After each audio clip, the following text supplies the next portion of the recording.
systematic erosion of democracy, executive overreach, and open disregard for our constitution, lawlessness in the legislature, with the presidency turning a blind eye even when the sacred hall of our democracy go up in flames. Security forces brutalizing peaceful citizens, while millions are being spent on so-called operations that offer no protection to ordinary Liberians. They said we were the problem, but now the Liberian people can see for themselves. The real problem is the unity party that is now in power. The time has come to speak the truth without fear. This government is failing and Liberia is paying the price. For seditions, let us not lose hope. Even the longest night must give way to daylight. Even the strongest storm must pass. We are still standing and we are still strong. We will not give up on Liberia. We will not give up on our people. And we will never give up on CDC. We are the party of the slums and the city. We are the voice of the voiceless. We are the protectors of the poor and the defender of their dreams. From New Cruton to Pinsville, from Buchanan to Bond Mines, from Sunny Quarter to Southtown, the CDC remains in the hearts of the people. This rally is a clear sign. We are reorganizing, we are preparing, we are coming back. I say to you, we are coming back. But in order to do that, we must build a strong, together we must fortify the one institution that can correct the failure of the Buaka administration. And that institution is the Mate Coalition for Democratic Change. This is why I call on all of you today, not just to believe, but to act. Not just to hope, but to build. Let us invest in the movement that has invested in you. Let us pay our due so that the party remains financially and politically prepared. Your dues are more than money. They are a seed of commitment, a pledge of loyalty, and a symbol of hope.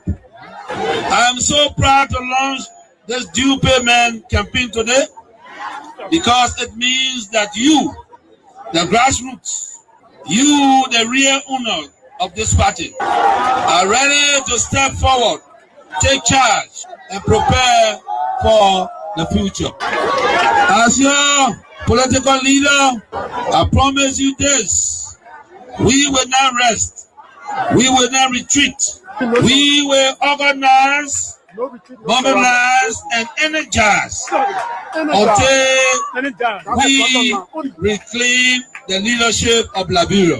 But let us do it the CDC way, peacefully, lawfully, strategically, and respectfully. Because when our time comes, and it will come, believe me, we must be ready not just to win, but to govern better. We must correct the wrongs, improve the system, and restore the dignity of the Liberian people. So let us unite, let us rise, let us believe, and let us build.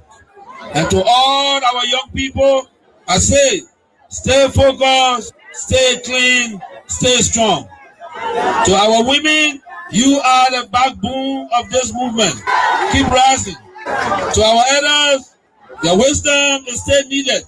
Stay with us And to our opponent, we see the failure and we are coming to face it. Again, as the great Nelson Mandela said in a quote, it always seems impossible until it is done.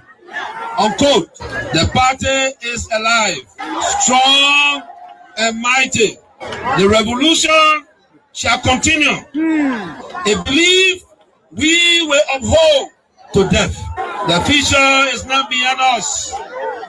The future is straight ahead. And together we will get there. And so I want to close with this advice. Wait well. Liberia and Liberian will call on you again. And therefore, be prepared to win again and lead again. Remember, we are the common people. So let us all unite for the betterment of our country and our people.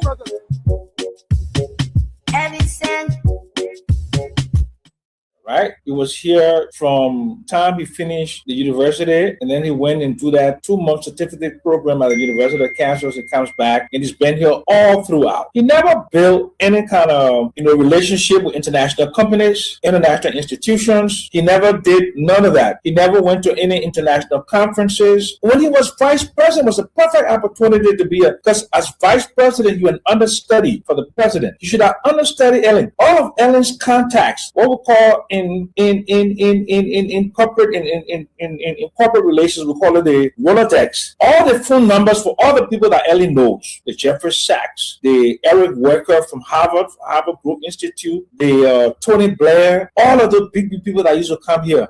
Joseph Worker doesn't have those things, right? And it's understandable. Okay, then you look at the quality of his cabinet. The quality of his cabinet: 90% of them could never get a clerical job at Walmart headquarters. I'm not saying to be a stock clerk or to be a cashier, but I'm saying to be a clerk in corporate Walmart. That's what the problem is. Here is the Putu situation, Mawata. Putu came in here with a company or with a guy called GPass. GPass brought in this thing with the Putu Iron Ore Mining Company. They got the exploration license, they did some exploration, and then they flipped it to a Russian company called Severstar. Stanton, you heard about Severstar, right? Severstar, the Russian company, they own Putu.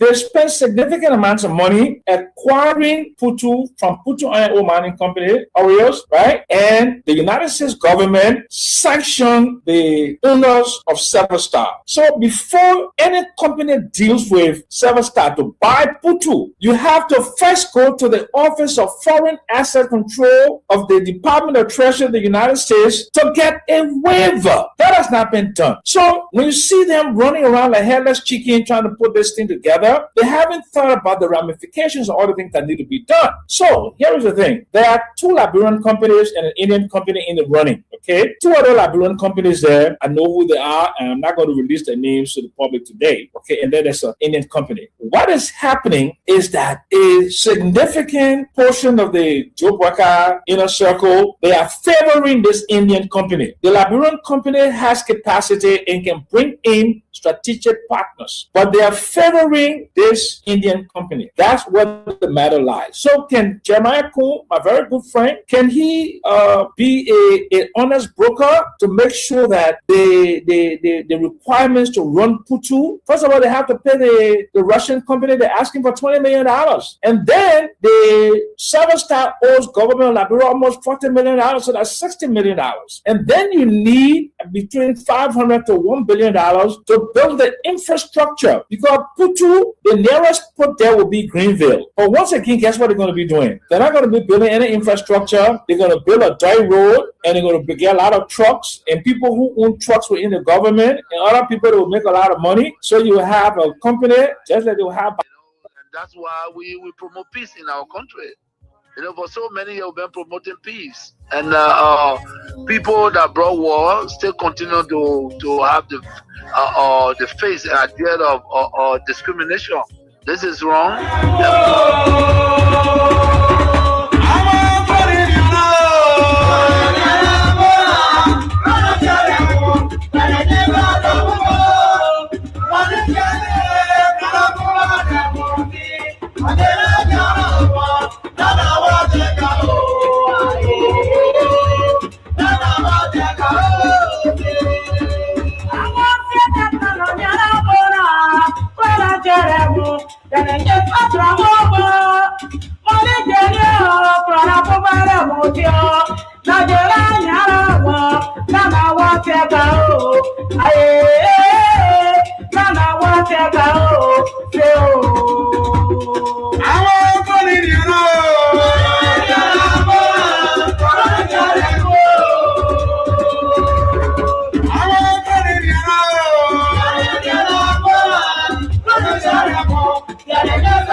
let me say a pleasant good morning and a warm welcome to your program. Talk About It on Kings 88.5. On Talk About It, we discuss issues of national concern. We bring them on the table, and for you there in Radio Land, the time to be a part of the program by putting forth your comment, your suggestions and recommendations, the way forward on how best we can move our country, Mama Liberia. We disagree though, but we found a common ground and forge ahead as a people. Please be my guest. Today is Friday, the weekend edition of the program, and it happens to be the 6th day of March 2026. I'm your good friend Israel. Boy, we are here. Let's take a gist of our theme song. Come back, of course. Bring our common Patrick morning, common denominator. Mama Liberia under the political microscope. What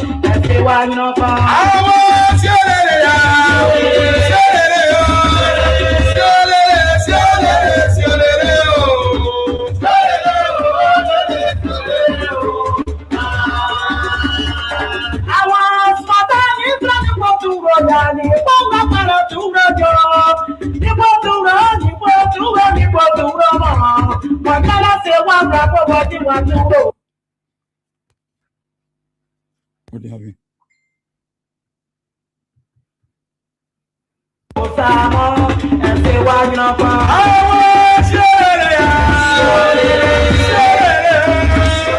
Well, thank you so kindly. Thank you so much. Thank you so much. Let me begin by saying good morning to the peace-loving and resilient people of our dear country, Mama Liberia, across the 15th sub-political division of the Republic of Liberia. Those of you across Montserrat County within the 17 electoral districts, let me say good morning to all of you. All the folks across following by radio or the social media, those of you in the diaspora, I'd like to say good morning to every one of you. And I'm very happy, very grateful and thankful to God again for such an awesome opportunity. And let me greet those of you that are coming to class right now.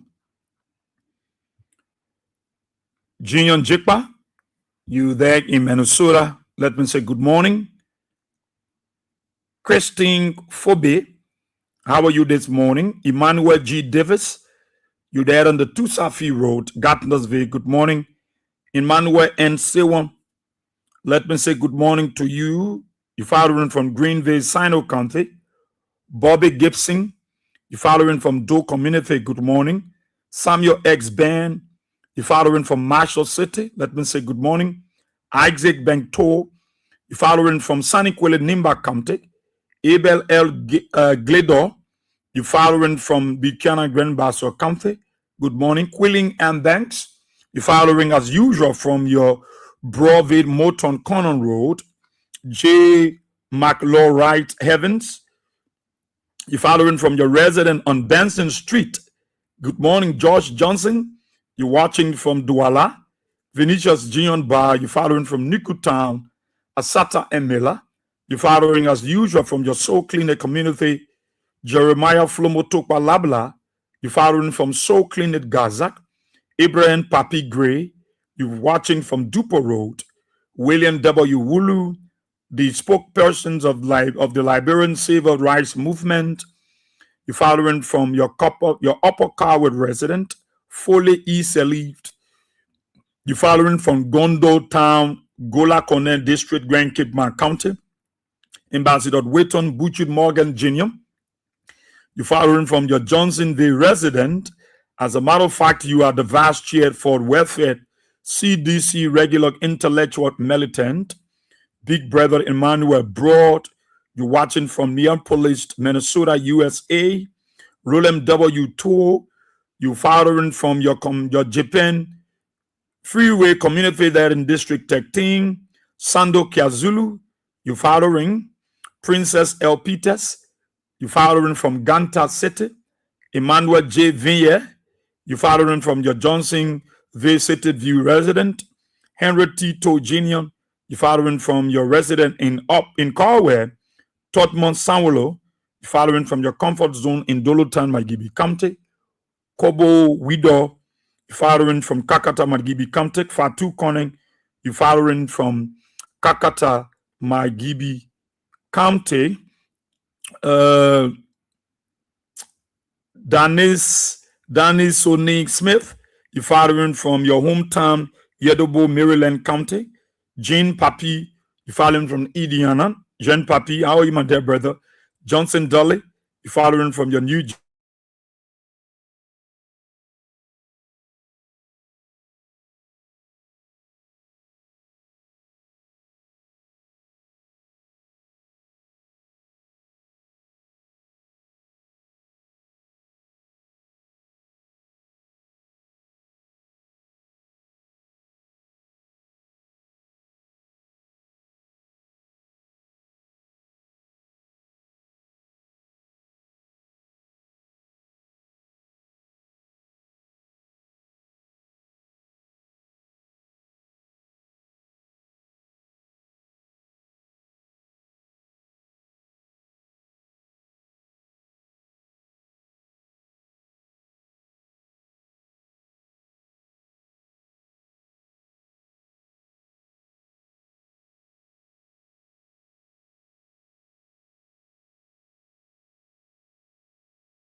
Well, thank you so kindly. Thank you so much.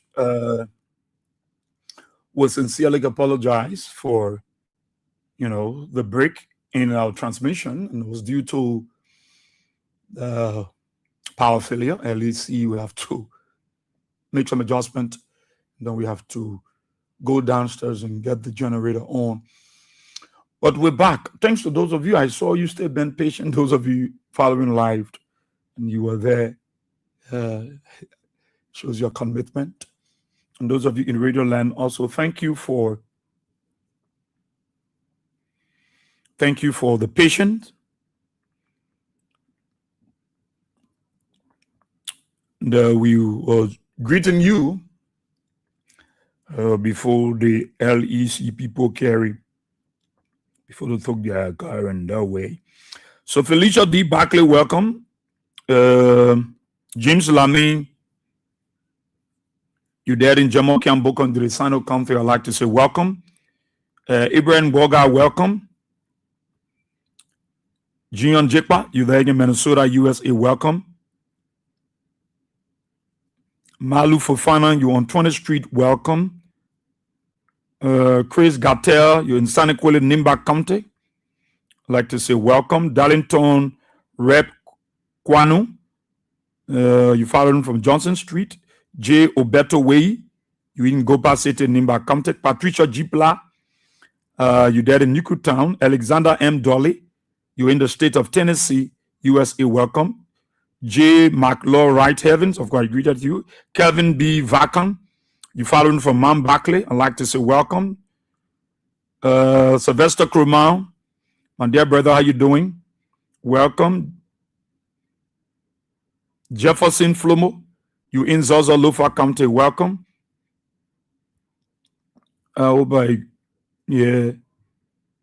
Augustine Hauer, welcome. You're in Old Road Sinker. BJ Clark, you there in the Yapatown, Riverside County, welcome. Christopher Sharp, I'd like to say welcome. You there in your Fender Community Juazon Road. Aaron Moluba, you in the township of Lower Maigibi County, welcome. David Bagu, you following from the Congo Town Back Road resident opposite the Chinese Embassy, Totman Sanwolo, welcome. Okay, these people I greeted you. So let me say welcome to all of you. I don't want to miss. Cecilia Zulu, you in Australia, welcome. Fred Nimine Dix, Chief, welcome. Josephine Satamoa Misa, you in the US, welcome. I'd like to greet everybody. Yeah. Maurice Ekwe, following from Waterside, welcome. Patricia, okay, I greeted Patricia. Okay. Pinto M. Dolly, you in Kakata, Maigibi. All right. So I think I said good morning to all of you that are following. Whatever the case, we want to say good morning to you, or those of you following by way of Facebook or everything. I'd like to say good morning. Following my YouTube, let me say good morning to all of you. We'll talk, and this morning I will play host to someone special. Elijah Panko, follow. Alawuse. You in Foya City, Lofa County. Masalam Deming, my first friend. You in Australia, how you doing? Okay, so before we start, there are some of you celebrating your birthday today. I'd like to say happy birthday And today happens to be the birthday of my junior brother, my friend, the ambassador. We call him Nimba Ambassador. Today happens to be his birthday, and we dedicating today's edition of the program to Nimba Ambassador as he celebrates, his birthday today. This is one of the days we don't take lightly, and so we want to say happy birthday to him and all those celebrating birthday alongside with Nimba Ambassador, the Nimba Ambassador online boutique. You can join us to say happy birthday to him. He's your own son. He's part of your class, and he's doing marvelously well, and we must appreciate him and celebrate him this morning. So let me say happy birthday to you and happy birthday to all those who celebrating today. As you celebrate, this is your birthday song. Quickly before we go back to politics.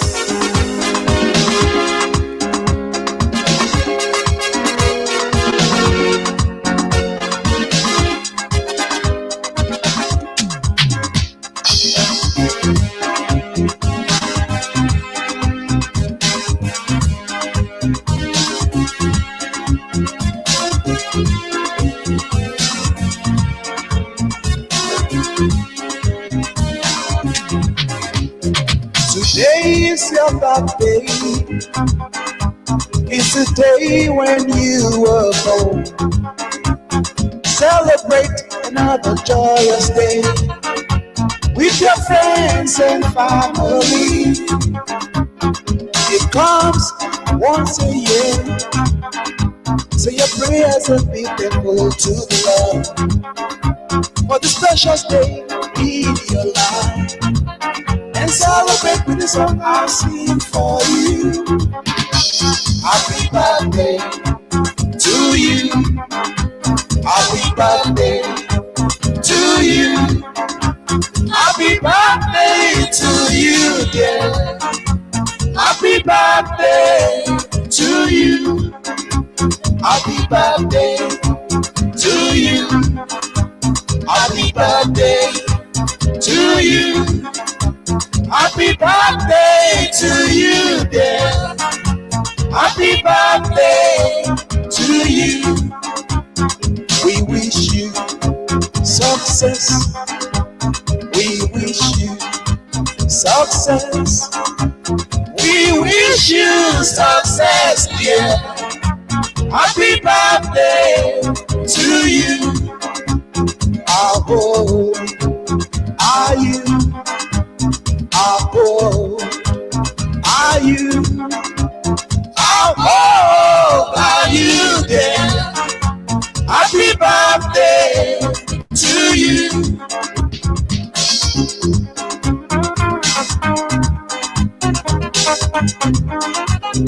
Also, yes, happy birthday to you. You call himself Nimba Ambassador. Happy birthday to you, my dear brother. As you celebrate your birthday today, the class like to say congratulations. They are saying happy birthday to you. And, celebrating Grand Star. I know you're having a wonderful time. We pray for long life. We pray for long. This is a loving class. This is a class of love. Congratulations. And all of you celebrating your birthday. Congratulations. Anniversary, wedding anniversary. Congratulations. If you are bereaved, then our sympathy. Thank you so kindly. Well, it's good to be here. It's good to be here. It's good to be here. Today's Friday. I'm going to be talking to one of our father. He wrote a book. I will talk to him later. This book is Tears of the Liberian Conflict. We'll talk to him later. But I just want us to talk a few things. I want us to talk a few things, Liberians. I want us to talk a few things. Because I got to go today. Today, my daughter, she was elected as president of a school. Cristiano Titi Munasie. The train inside you can know so that cool train. Not a matter you carry cool need that mean you not cool. Yeah, if I the two boys, I'm teaching them crew. I might not know all the crew, but the little one I know, I'm teaching them. Yeah. So today's her inauguration. She'll be inaugurated as president of a school. She is a promising lawyer coming up. She's a 1B lawyer. And I mean that the guy can be practicing all to the hustle. And what else something to on Joseph Bagash can say, no, daddy, you got to listen to the law. I don't know Joseph Bagash for big carry man the law.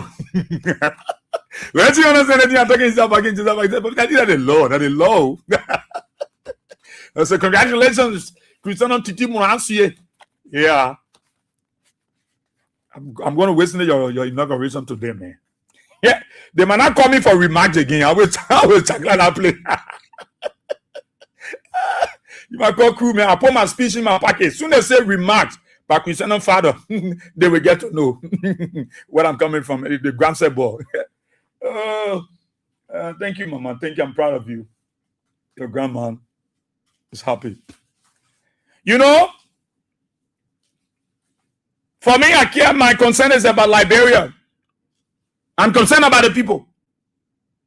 I'm concerned about Liberia. Whether you are United Party folks or seditions or whatever, I'm concerned about Liberia and Liberians. That's why they insult us, they abuse us. Why would do to us?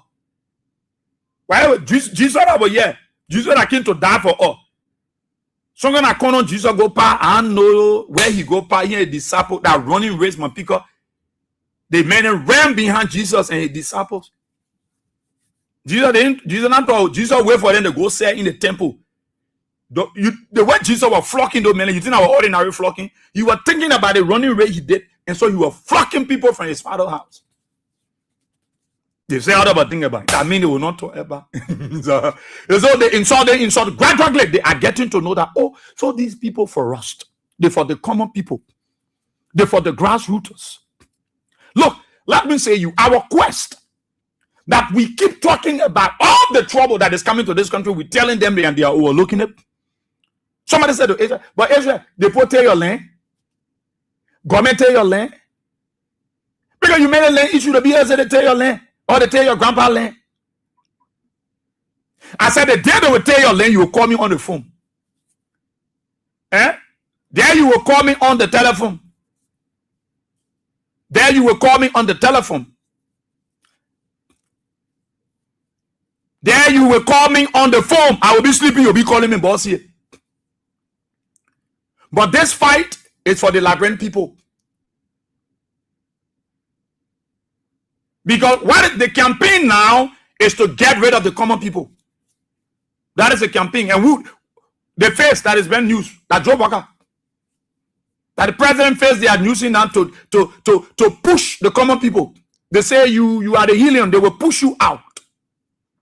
When we talk to somebody, they want to bring no content. No, that's what we're saying. What we're saying here is they want to push the ordinary people out.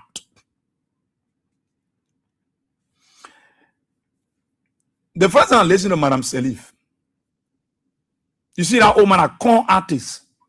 Madame Selif, she's a con. That's what I call her, the Maradona of Liberian politics. One of the Rock of Gibraltar. I call her Masolomi. Then Joseph Baka is the Coco Dioko. Madame Selif is a con artist. You know, I must appreciate the lower house, the House of Representatives, for the invite that Madame Selif will go before them and she will speak on key national issues. One of the things that Madame Selif said that I so much appreciate and I think is appropriate to do is the issue of the proliferation of political parties, but that they should be up to standard, they should have account, they should have members, they should have office. It's important because before 2029, you will see all the funding political party, Bishop opening party, political party, Evangelist opening political party, Imam opening political party, Civil Society. You will see lots of them coming. Some of them not even get office. That time they will take the poor all horses then and paint it and say that office. And they want to run political party. They even get 500 members. They will not even meet the requirements of NEC. After the election, you see them, NMO, they know where to be from. But before 2029, you will see them coming with their funny faces and say they are coming, they won't be president when nobody even know them in Sayon time. Before I say in jacket. But we're waiting for them. But one of the things that I was waiting to hear from Madam Selif, when she said my next issue will have to be do a land. I say good.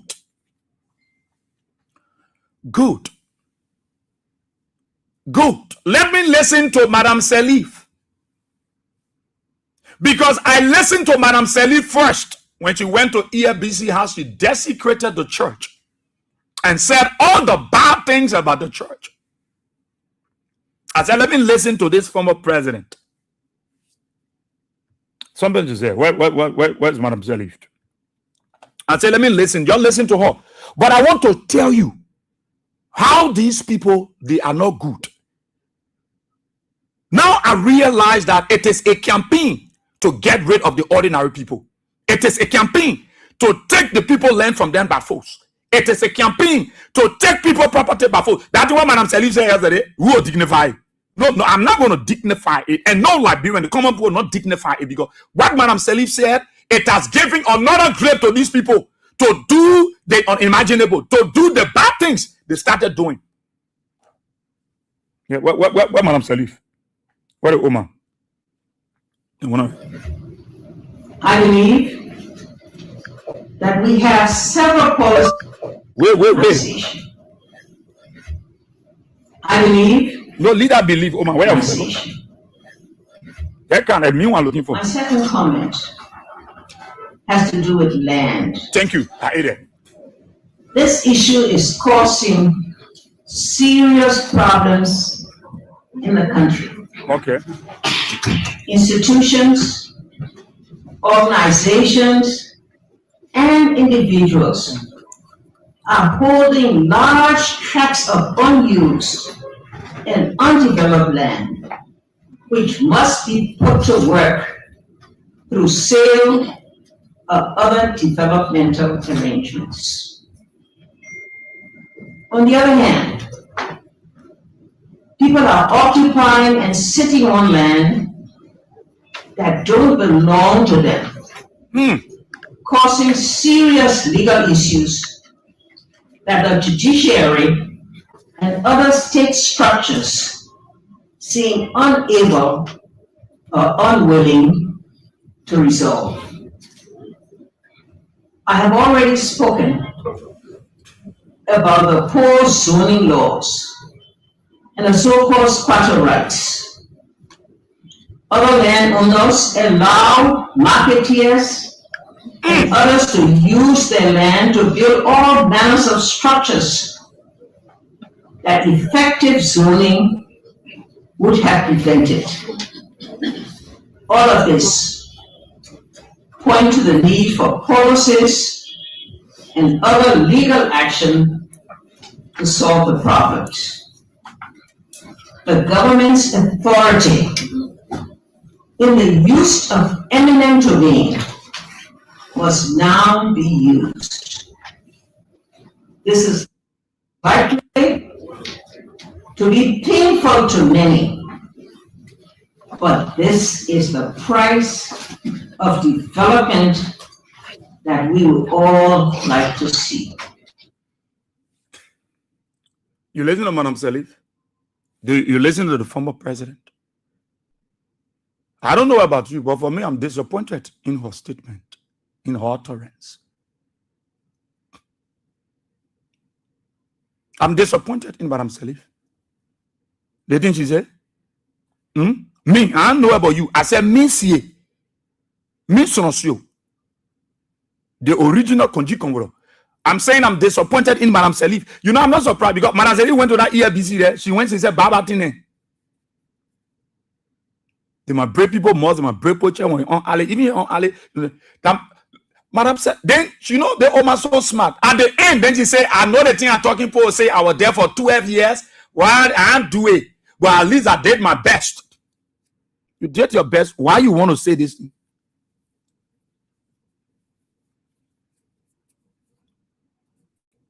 Today, Madam Selif talking about marketers being on people's land. So-called Madam Salif is not calling the squatter right so-called squatter right. But when she wanted to use the ordinary people to vote for her, she was not saying squatter right.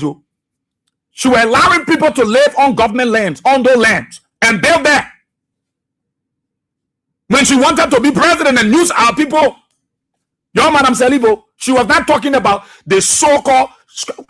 Why would these people keep so? You say, if you don't value yourself, these people don't like you. They just use you and school you, abuse you.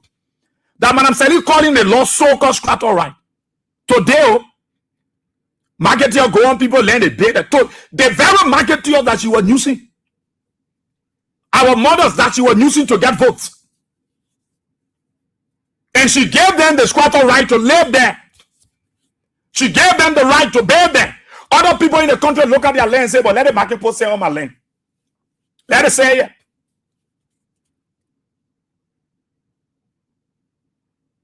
Knowing the fact that this land issue, she herself, she couldn't handle it when she was president. Especially happening in Nimba. Today is the president, the former president talking. There are bearings, there are people get have a huge part of land, they're not doing development there. And now you're getting land, eh? Most of the other land, now you're getting. And now you put big fence around them, Madam Salif, that you people. Eh? Most of the houses that enter that are not painted, are they not owned by you people? And you say they might even break some of the message structures the way the street looking. But Madam Salivo, those houses that enter here that you're owning, you won't read by oil. The owner empty the whole hall. I know how many Yeshin Popo in the house yet. Go see. Yeah, the baby red the pavilion. They play the call. They don't call it pavilion, no club pavilion or what. My papa was telling me. It's empty. It's owned by them. So why they can take their empty building? The old education ministry is owned by them. The Packers building, that on Broad Street, the old transport ministry is owned by them. The old justice ministry is owned by them. Why they can't take it and give it to government? Oh, they might take the ordinary people property, take their land, send the guard their land for their children, their grandchildren. They're using it. You're not saying they might take it, they might new eminent domain when they need be. Even though it will be painful, but government should take property by force if they want to use it for public news. You see how these people can act. You see how these people behave. At least expect this from Madam Salif. If you know that they land issue serious, you're not concerned about the ordinary people. You concerned about people land. Go see some of your houses, your bill. You who call yourself the progressive, go see your houses, your bill.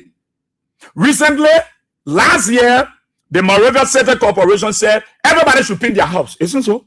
I saw some of them coming right to the station here and say, "You got to paint the building." I said, "They put a building with paint, we paint." They were going all around. You know who were affected? The ordinary people, those Fula people, those Madingo people, those Liberian, those Pele, those Kisi, those girls that got their little stores. They are the ones they were pressuring to paint their stores. But they will get those big buildings. They refuse to paint their building. The MCC accomplished their mission that everybody paint their house as of December 15, 2024. No. 2025. No. That project failed because Madam Seli then I get property here. They refuse to paint their houses. They said they get this country. They decide. Nobody tell them how to paint their house. Go check all the empty buildings in town here. It's owned by them. Madam Salif is aware. Why they can't go take it and give it to government? Government pay money to them. They use those buildings to get millions of dollars from government, from interim government, from the Civil War until now. Madam Salif, if they want to take people play, you can go take your own places. The old man bought their land for their grandchildren. Oh, they're using it now. So government might take it. You see how these people, they don't care about the ordinary people. And they feel they will drive our people out of the city that lie. They will stand up for their rights. I want you to listen. Let me take it back. She said a good phrase. I was happy. My second comment has to do with land. This issue is causing serious problems in the country. Now, when she said it's causing serious problems in the country, I agree with her. that the former president will be in the know, because when she was president for 12 years, the land issue was getting serious, especially in Nimba County. I was happy that she was about to say something to encourage the government, but Madam Salif is wrongly now advancing President Baga from all indication. And Baga will do it. Baga by Babatine, he will do it. He's part of them now. You know, Joe Baga and they put a team. Listen to her. Problems in the country. Institutions, organizations, and individuals are holding large tracts of unused and undeveloped land. Including you, Madam Salif. You say you got land that you use it. You, as a former president, you got land that you use it. Your colleagues got land that they use it. Institution got land, of course. Of course. Institution bought land to build their schools or offices. Is there. They got to raise money. Individual got land across. There are families that own almost 200 acres of land. Are you saying the government should go take those lands from the people? They should use eminent domain and take it from them? I don't understand, Madam Salif, because you are here as president. Why you do it? You are here, you didn't do it.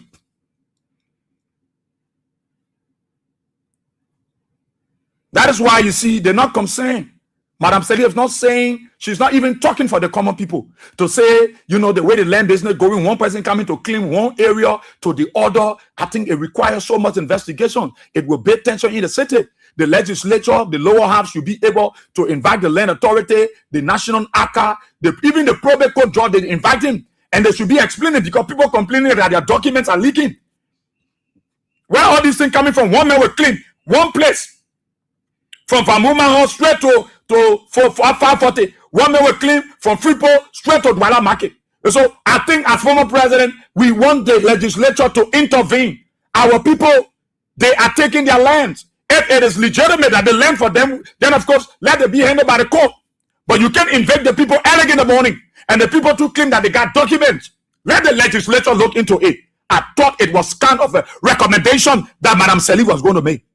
Instead, Madam Salif is telling the Liberian people that institutions, organizations, they got huge portion of land and they are not using it. Most of the land go see your poor friends that your Madam Salif, that your people didn't get it, that you get it. Most of the buildings in Central Monrovia is owned by you people. If they talk about demolishing any building, they don't break them all in education down because it's just occupying space. Those boys that do their tapping, they got to go there, and one way or the other, they are there. But that building is owned by you. It's owned by you people. That is why you guys refuse to pin all those buildings. When the MCC said everybody pinned it, they run after the common people. They run after the business people. They left out your gurus, your progressive. As you call yourself, the progressive. They left you people out because you people are the one that own the buildings. Go check, most of the building on Broad Street is empty. It's owned by you people. So all the buildings are empty. Why you can tell government to go take it by force and use it?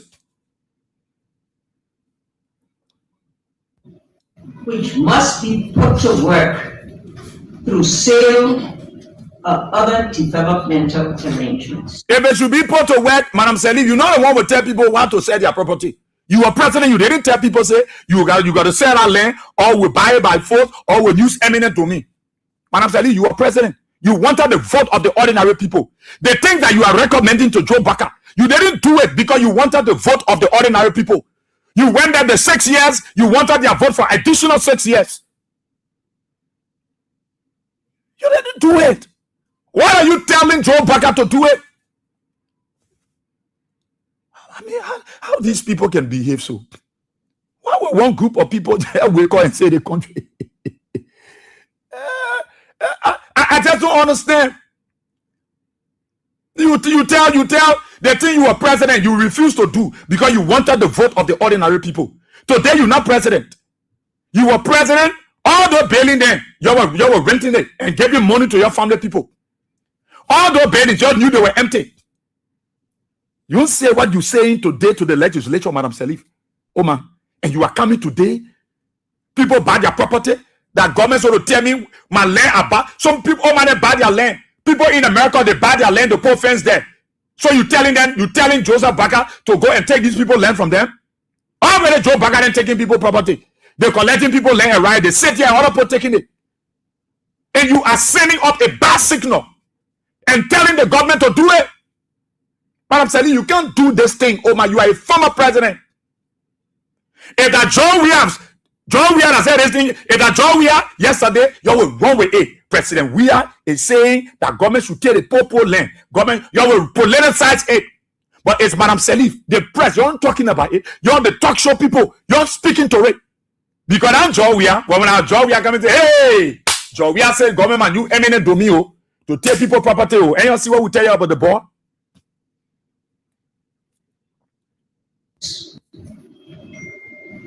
On the other hand, people are occupying and sitting on land that don't belong to them. Man, former president, how do you know? People sitting on people's land that don't belong to them. They occupying people's land that is not for them. How do we verify it? How do we verify it? Those people that are causing us on land, yes, some of them got squatter rights. Some of them sitting on land that people ask them to be there. Build there, give them the authorities, they live here, be here. Pay to rust. They are taking people land. It's not just occupying people land, Madam Salif. It's they are taking people land. And you are aware. You know about it. That they are taking land from the ordinary people. Causing serious legal issues that the judiciary and other state structures seem unable or unwilling to resolve. Definitely. And it's good that you are before the legislature because they are unable to resolve this matter. The people depending on to be able to handle it, they are the one watching it. Because some of them are benefiting from it. Some of them are enjoying from it. Some of them are getting from it. Yeah, we agree that some of the people, they have squatter rights. That you all gave it to them, the government. Some people sitting on land that is owned by different family, and it is to the knowledge of that family that they allow people to be on their land. Some people land, they are taking it from them. They got D, legitimate D. They got legal documents to those properties. Somebody is people taking it from them and using the same law, using the same code. Yes, the legislature, they are sitting down there and trying to see how can they handle the land issue. How? That is making our people homeless. I have already spoken about the poor zoning laws and the so-called squatter rights. You see this thing? You see what you said? And the so-called squatter rights. You see, there is when you group that thing, you will see a so-called in the Lord and get that right. It says so-called squatter rights. It says so-called. Why would Madam Salif say so-called squatter rights? Today, you see, you're the common people, you're the ordinary people. When people talking to you, you don't listen to us. It is a clear indication that these people only use you when they want to get from you. How can a former president who served as president for 12 years, she didn't call this law a so-called squatter right?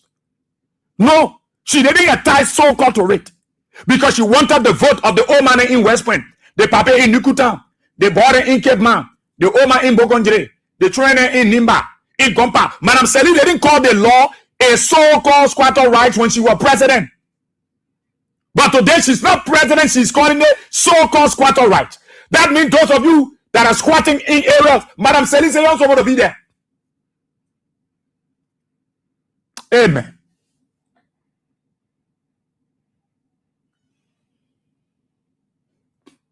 Amen. Amen. I'm a bit disappointed too for the former president to say so-called squatter rights. Hey, so-called squatter rights. Today, the Madam Salif talking at him. so-called squatter rights. The government gave these people to even sit down on government property. And say you'll be here for some time. So what you was president, you enjoy that the ordinary people you use, that you today go to the legislature and telling them, so the Oma, the people, they plan it. Listen. Seem unable or unwilling to resolve. I have already spoken about the poor zoning laws and the so-called squatter rights. Look at that.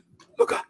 Other landowners allow marketeers and others to use their land to build all manners of structures and to build all manners of Wow.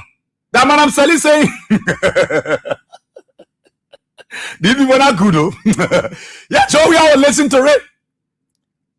Madam Salif, oh man, are you saying all these? You see why you're telling the ordinary people. That is why the people will always consider George Weah as the best. That is why we said to them, George Weah will not say this kind of thing to you. George Weah will not say it because George Weah see you like himself. George Weah put himself in your shoes. He's coming from the slum. He's coming from communities where people were considered nothing. Madam Salif was president. She says so-called squatter right. No. You people were never insulted. Madam Salif saw the ordinary marketeers as a valuable asset. Madam Salif saw our overland that was selling boni, that selling a le momo in a casabo to be very important. That Madam Salif said put their land, under their land, and give it to marketer to go to pay all kinds of things in there. What do you call all kinds of things? What do you call and I same opportunity you gave them when you were president? So you want Joseph Baka? You see, Madam Salif is endorsing the actions of the Unity Party and those who are taking our people land. She wants them to do more.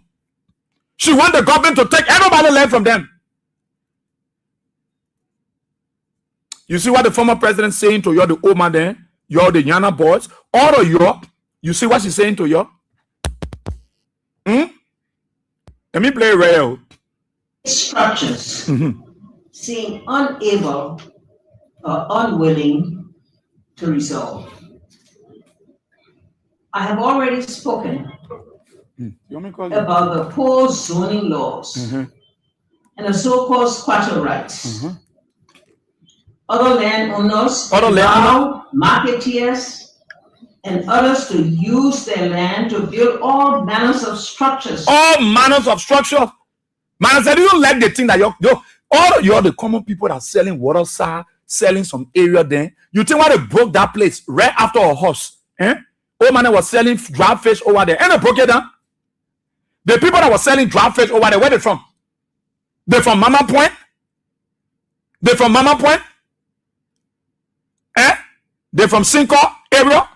They old man that was selling their dry fish over there, and they broke the place down. Opposite Madam Salif, when you pass for our place, they have people. I hope you remember what I'm talking about. They have people, old man, selling dry fish. I think they broke that place down.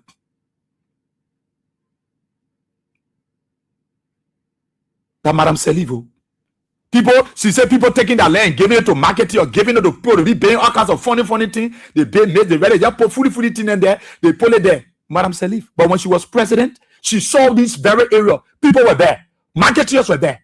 She saw those areas, government area, where people were squatting and they were giving squatter rights. Madam Salif was here as president. She endorsed it. She appreciated it. She worked with them because she wanted their vote. Today, she's not president. She's telling the legislature, she's telling legislators, she's telling Joe Baka that these lands have been occupied by people is not necessary. People are not supposed to take their land, give it to all kinds of people, marketer, and they pay all kinds. Madam Salif, where are all these talks coming from? You as former president, if a John Weah say that thing, you will run with it. Your talk show people, you will be all over. John Weah don't care about the common people. I see why they broke that place after your house. Because these are the things that you people told the government to do against the ordinary people. So the old man that was selling fish, dry fish, where you, Madam Celine, used to go, you will laugh with them, you will shake their hand, you will buy dry fish. You allow them break that plate now. Because these are the things you people had in mind. That they're not supposed to be there. Why people will take their land, give it to the commoners. Why people will take their land, give it to the old man, give it to the papa, and they can't be selling. But at your land, when you were president and they were selling on those lands, when you were president, you were not in the know that government gave squatter right, and today you call it so-called squatter right, so government can go after our people that own government land and move them at all cost. Why would these people be too wicked to the ordinary people? But it's a sense, it's a lesson for you to learn. It's a lesson for you to learn. Something that you need to learn. And thank God that Madam Celine have to say this truth. Because we said to you that these people will go after you. When you made that mistake to bring them to power, they will go after you. They only needed to bring a face that will convince you that they are part of you, and then they will implement their actions. And that isn't that what they're doing? They're implementing their actions against you. That Madam Celine will come and insult the ordinary people. You know how many United Party posts selling on people land? You know how many ANC? You know how many Liberty Party? You know how many people from your party, your political party, that people gave their land to sell? Madam Salif, and you come back today and you want to call our people, the government gave them the so-called squatter rights, Madam Salif. You come back to insult the ordinary people. Yeah. Madam Salif. You see, when we're telling you people, you think that we're stupid. We try to bait tension in the country. No, we're not baiting tension. The reason why God allowing these people to speak is that God wants them to say exactly the things that they have in their heart, the things that they pre-discussed, they premeditated upon. God wants them to bring it out so that they will say it to you. It was the same Madam Sedi woman I said, do you put the pain those small tiny churches, those are small. She look at the church of God and call it small. Madam Selivo, they sing woman, call it small. They're not even part of the old order. They're not even part of the old order because our people are not part of their fraternity. So she think they're not supposed to build church. Not charismatic for gospel church supposed to be built because they're not part of the old order. They say Madam Salif. The whole goes at the national legislature to the lower house, and she's telling the lawmakers that represent the very people that think that it is not appropriate for government to just break people's homes and get people homeless just like that with no compensation, with no timing. She's telling those legislators that your so-called squatter right, you'll go get in. And you're allow marketeer and funny people to be paying on people's property. What's such an insult? Our people are so-called today, Madam Salif. But yesterday when you wanted their vote, they were not so-called. You were dining and whining with the common people. You were pretending that you love them. You go to them and you buy dry fish. But today, they broke the people area right by your house. Because you feel that it's not important for them to sell there. Even though it's not your land. Then the worst of all that she said, that effective zoning would have prevented all of this. Point to the need for policies and other legal action to solve the problems. The government's authority in the use of eminent domain must now be used. Listen, go. Eminent domain. What is eminent domain? You see what this Oma? You see what the Oma did? You see what the Oma look at our lawmakers and tell them to agree on, and she want Joseph Baka to do. Jeremiah Kun, Rachel Kun, why you playing? Why you call for to tell the kind of thing to our people? Let me take it back. Listen, let me take it back first. Right here. And other legal action. All the policies she's talking about, she was president, she didn't put in the policies. Though. She was president, she didn't put in the policies because she wanted the vote of the ordinary people.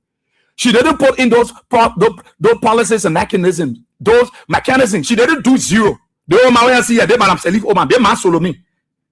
She didn't do anything at all. The people were important to her because she wanted their vote. So she didn't talk about so-called squatter right. People land under them taking their land, giving it to those bush people and they paying them and selling. She didn't say hey, that how today talking and policies and ideas need to be put into place. The worst of all that she's telling the legislators to do. the government's authority in the use of eminent domain was now be used. But I'm saying that the government should use eminent domain.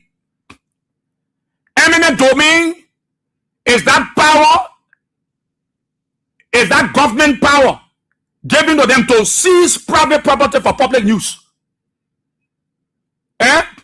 So government can use the eminent domain and they can take your property by force. Madam Salif saying Joseph Baga should use eminent domain to take the land from you. He should use eminent domain. So she's telling the legislators that they need to back Joe Baga. They need to even put in place laws that will compel government to take land by force from ordinary people. Because they will not take it from the Packers, they will not take it from the Dickinson, they will not take it from the Thompsons, they will not take it from the Jackson, but they will go to take it from the Tewas, the Fayad, the Tanapole, the Sia, the Wia, the Nambe. Those are the people that will go use eminent domain on to take their property. Those of you in the diaspora that bought your land, 2-3 acres, and you put it in fence, and you want to build something gigantic there, maybe a water company, maybe you want to build a factory. She's saying to you, those land should not be vulnerable. Either you sell it to government or government should take it by using eminent domain. And you see trouble? You see what the old man doing? You see what these people are doing? And you think that they like you. They don't like you. They don't like you. No. The man who thought that all of you coming from the same community, who say we live here together, we eat chicken feet together, we eat gari together, we go on the dumper, we collect aluminium, we collect copper, we go, we burn it, we go away it, they get our small decorative, we all go home, we eat color. Said when you in the community at the Tai Center and lecture, you say he's not good. He's not good. He allow you in those areas to serve and live there.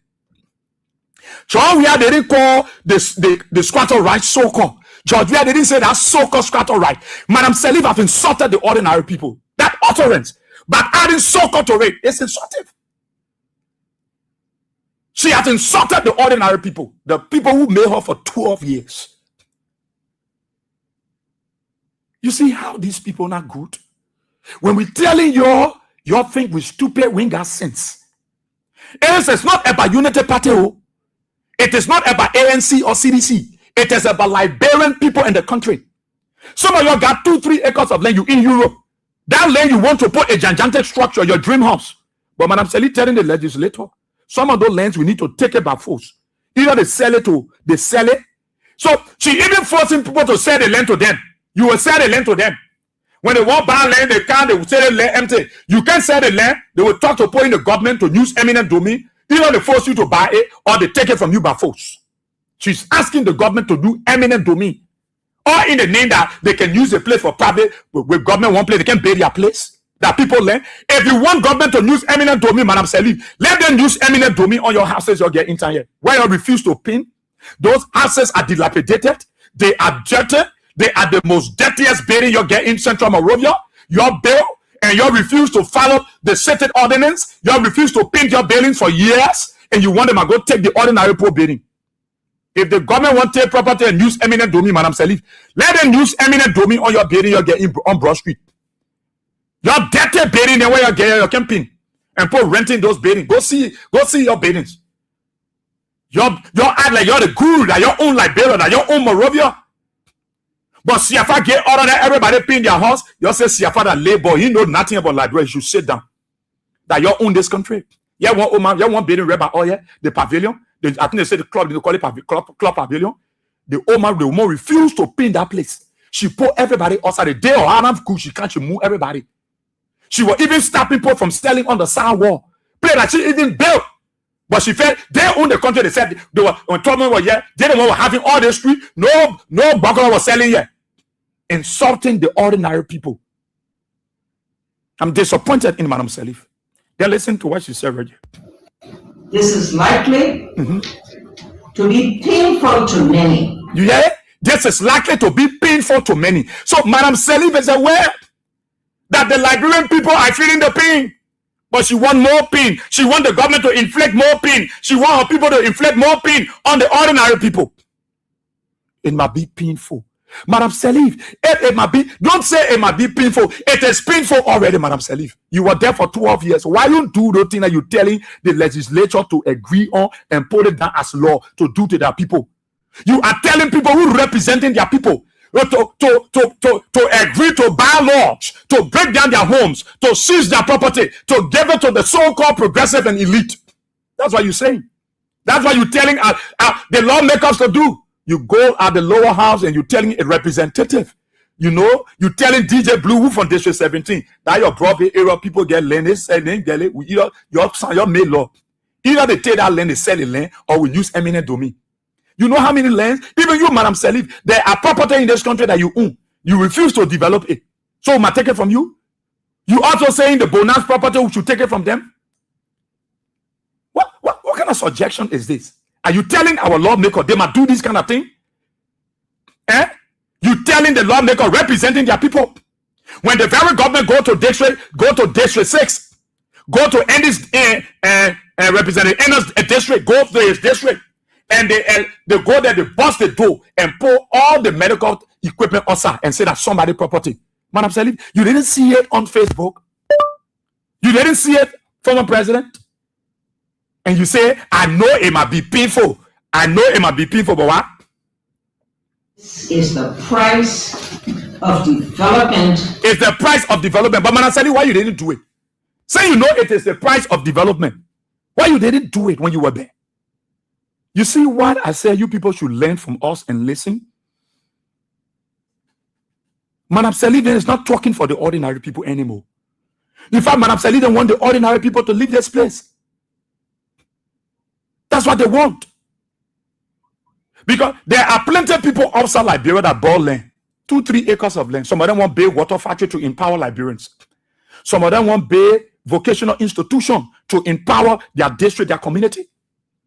People bought land, so man, they get their land, they're keeping it for their grandchildren. Madam Salif want these lawmakers to pull down laws and compare people. You either use that property or you sell it to government, or government take it from you. I was on the keke coming. I saw he's a UPIS. I asked him, do you have a land? He said, no, I own a land, yeah, we rent it. But we lease the land. But I said, my man, shut up. That you're the wicked kind of unity party people. Yeah, you see the place, yeah, government take it.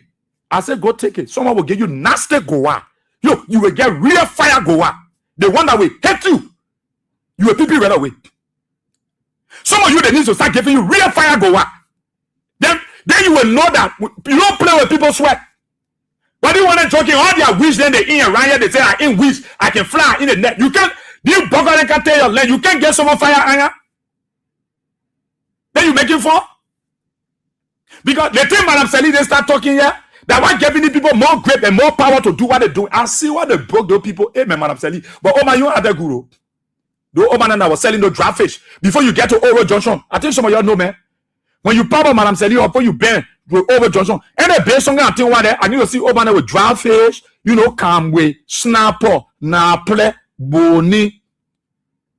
And then you to sell it there, the day again. I've been told to broke it down. I know what it is, but somebody told me to broke it down.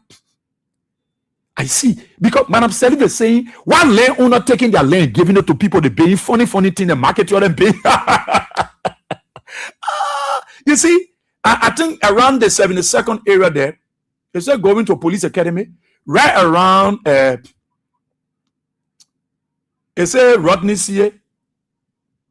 No CA, the men who own Front Page Africa, a horse area there. So I'm gonna play what I was saying, giving it to the market people so they can pay market. I know they pay market there now. All the things Madam Salif says should stop it. The lawmaker, Madam Salif is saying those things to you that what you should do, so that they will take all the land from your people in the districts. Go broadly, you know how many family get 200 acres, 15 acres of land, 2 acres of land. People are looking for money to even be able to develop on the land. You think they just get the land sitting? Where they job? Some of them pay the pension, there are pension money for them to get it. They got to go to Jesus and talk to Jesus. They can't get it. They got to go so and cancel. Some of the old man there, they bought 2-3 lots of land for their children, their grandchildren. They land there. They need money to build. You as a former president, you are telling government that either people should sell their land or government should new eminent domain, take the property from there and use it for the public.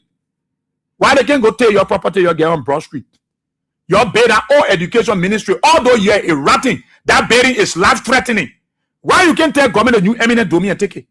The old justice ministry right there, say UMU. Why you can't tell government a new eminent domain and take it? The old transport ministry, Packers bidding. Why you can't tell government a new eminent domain? Back of the bidding, they want to rev by oil. Why you can't tell the government to do eminent domain, Madam Salif, so they can take it? And you sit here, you go over there as a former president, you insulting the ordinary people.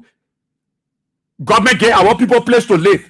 They gave them the squatter rights, and they based something there. Then you come back as former president, you call it a so-called squatter rights. When you were the same person that gave them the right before, and you were considered it to be a good right, it was not so-called. But today you're not president, you want people to be what kind of trouble people now put that in here? So that's serious trouble you're bringing the country here. These people's statements have the proclivity and the audacity to destabilize the peace of our country. You say now, don't use your Goa.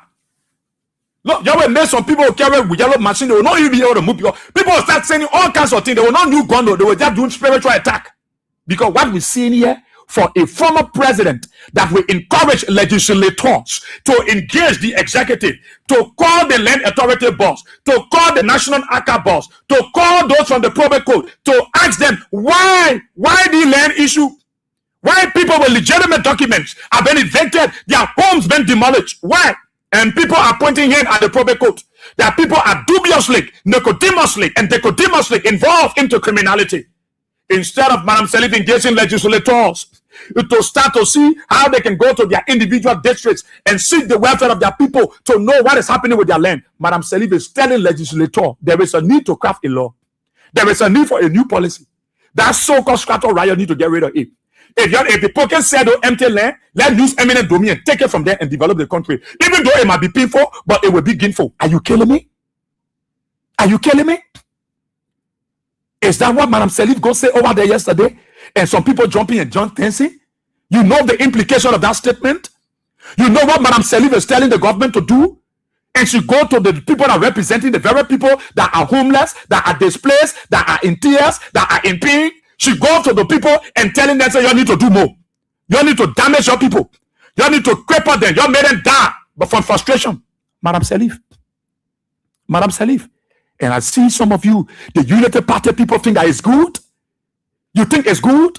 It's not good, oh. It is a bad precedent from a former president. It is a bad recommendation from the former president. It is a bad idea because she didn't do it when she was there for 12 years. Because she saw the ordinary people to be good people. But today, because she's not president, they are a cast out. They are cockroaches. She see them as so-called commoners. We will speak for the ordinary people. I know you're not running it on your talk shows. Many of you not talking about it. You talking about the Omas and Negro descent, people Macan, people, but she was there. Why should do all I want? She knew it very well. And she said, I know people will say, when she was there for 12 years, she's a con artist. She can read the minds of people. She looks beyond the Renaissance. I said to the ordinary people, your property is for you. If the government use eminent domain, they are looking for trouble because you can't force me to sell my property. You can't force me to sell my land. Joseph Parker buy plenty of land around here. Go see the land you get. Who will take a property too? Who will take Joseph Parker property?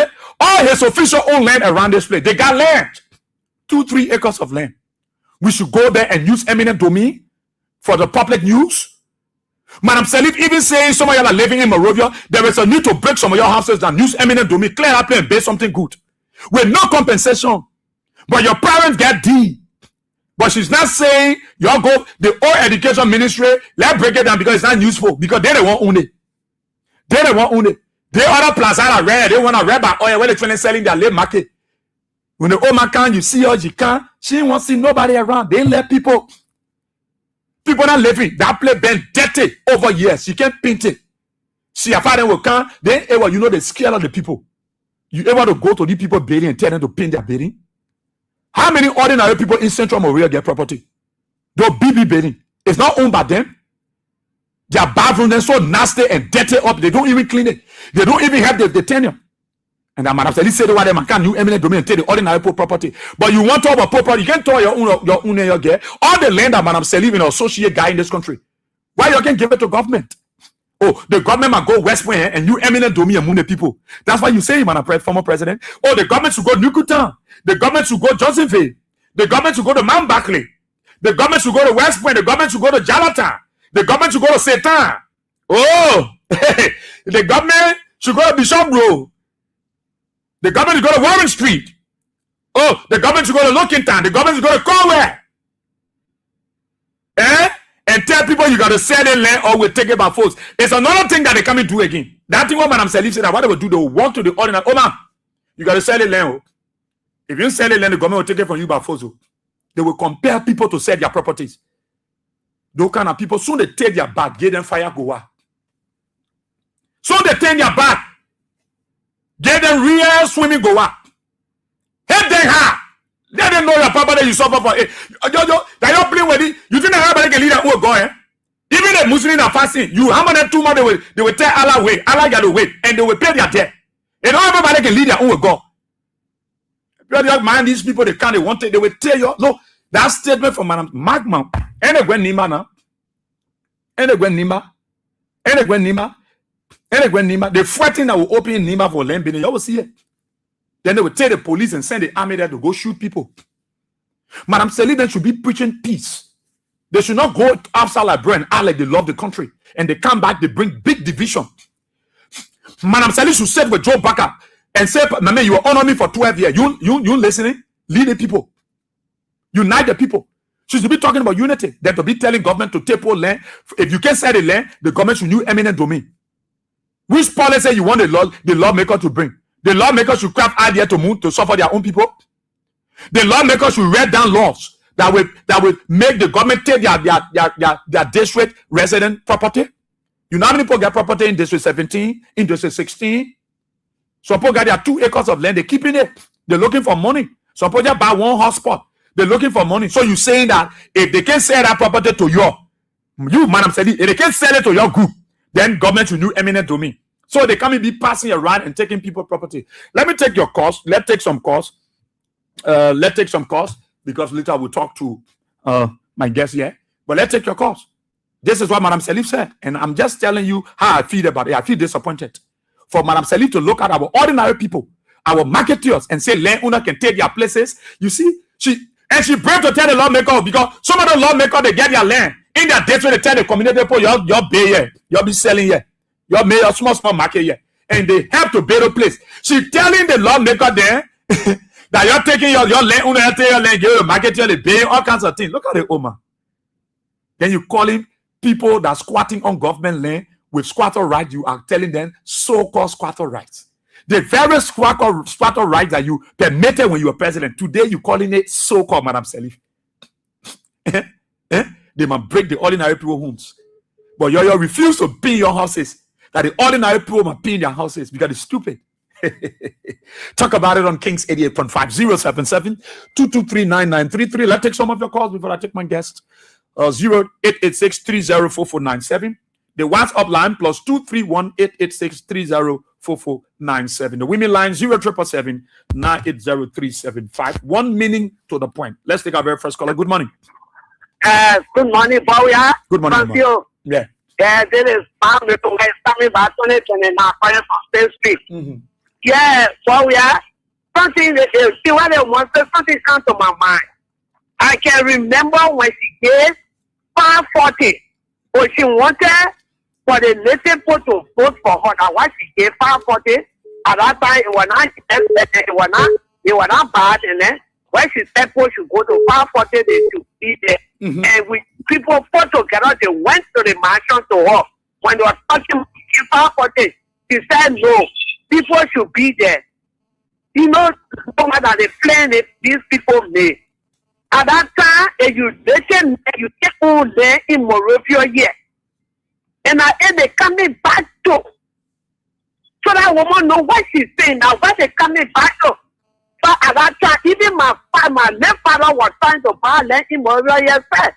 It was not easy. He couldn't get land to buy. Everything must be there. Everything to be there. But one thing I want to know that the native men are going to school. Okay. The same way your children were going to school. The native men like that lawyer, that doctor, they know everything. So this time around, it will not work. Yeah. It will not work. It will not work. Okay. Thank you, Boria. Thank you so kindly, Mambiri. Thank you. Let me take this person in the. Let me take the person there. Okay. Let me take this person in the diaspora. Good morning. Good morning, Israel. Yeah, let's hear you.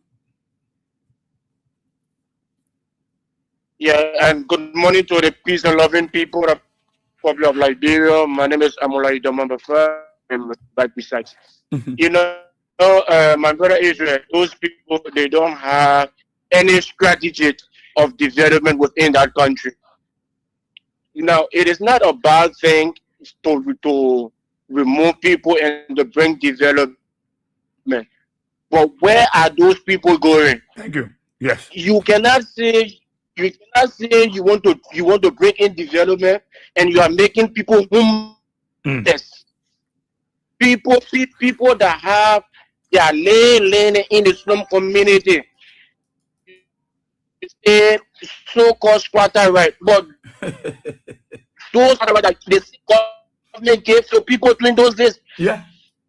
And the people been living there and they born their children there. So today now you are calling it so-called. So where do you think that these people are going? Then you will say then you said and say like Liberians are not serious. You said and say the youth are not serious. We shall go when you break down those people's houses. But Israel 2029 is coming. And they like they said that once your property or is that the government should break it down, even if it is his house, the government should break it down. What those people really want in that country? As you were saying, my brother, if you want to do the very straight, see how that building doing if the government mean well for the Liberian people.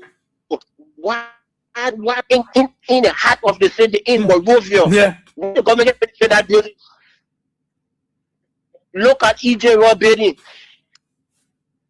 If the government need development, then let them start some of these projects. Then we will know that the government is taking steps. But you cannot take steps on the poor people. On the poor people. Then say you are bringing development. On the poor people, then you bring in which type of development are you bringing? Now, okay. if you say you want to develop the country and you are relocating people, build a structure where when you take somebody from this place, carry them somewhere, then where you take them from the structure there, and people can bring. That's what people do in that's what they do in developed country. They do in Egypt, in Dubai, they relocate people. Okay. Okay, Chief. Thank you so kindly. Thank you so much. Good morning. Thank you very much. Yeah. Good morning, Israel. Let's hear you. Thank you. Israel, I'm Spencer Mohammed, and I call for a Popo Kono, down Coast Spoon Hill, Winter Community. Israel, for me, I'm not surprised. I'm not surprised of Mother Ellen Joyce Ali making such a remark. That's why they were very much consolidated in fighting President Weah. Over the years, they said Monrovia was dirty because President Weah allowed our mothers to sail along the road to send their children to school. But look at what they are doing today. They are booking all the people market and make them to make them to be hungry, turn them into poverty. Trap around Monrovia today. These people are our people who were telling them over the years that these people, they are not people to support. Who said they were disenchanted in President Weah? Look at them today. All along the road, they are taking the people to the market, running behind them, putting their places down. They refer to it as Monrovia was being dirty under President Weah because he allowed the ordinary boy to ride a motorbike to send his children to school. He said Monrovia was dirty. But drive around Monrovia today, they have drove all the people out. Mother Ellen Joyce said used our mothers in the LC community there for 12 consecutive years. They were peace people. What they used to be? They used to be under the tapoli. Yeah. Who gave them value? President Weah has their value to them. But yet they said President Weah did not do anything on the front. Today, they are going around. She asking the government to use eminent domain. This is my question. You say the government should use eminent domain and that is not developed. Why is it that people are coming from America, claiming land that are developed, like for instance, of all the way to that place? Why are you not criticizing it? Are you telling us that those lands are supposed to be laying down there for 50, 60 years? A land that was developed in states that the boss down. Are you telling us that that land is supposed to be there for the government to use eminent domain? Okay. Look, stop being hypocrites and face the real issue. Thank you. Now we'll pay your back. Thank you very much. Thank you, my dear brother. Good morning. Good morning, Mr. Let's hear you. Yeah, thank you. My name is last thing, and I'm calling from Sydney, What you study them, there are the people, they are using a 12-year to power to never feel the chicken factory. And she never be calling for the past 12 years when she was in power because she said we squatting here. So, but then she would have voted at the time. People voted for 1 year. And see, they kind of control with that. Mama said, not care for the country we said it in the way. You see, Mama said, he told the world that during that time that they went down the mansion. That he cannot put this with the person when they power. So for me, if a young eye really country, Mama said, you're not even going to spend the president. If you know about presidential, because they never have run for this country. After he work for them, who does they alone? Mama said, you look at a certain president, call the president idiot because she didn't agree with the president idea at the time. So the only thing they can do is to go and bring guns that bring to they never out of that.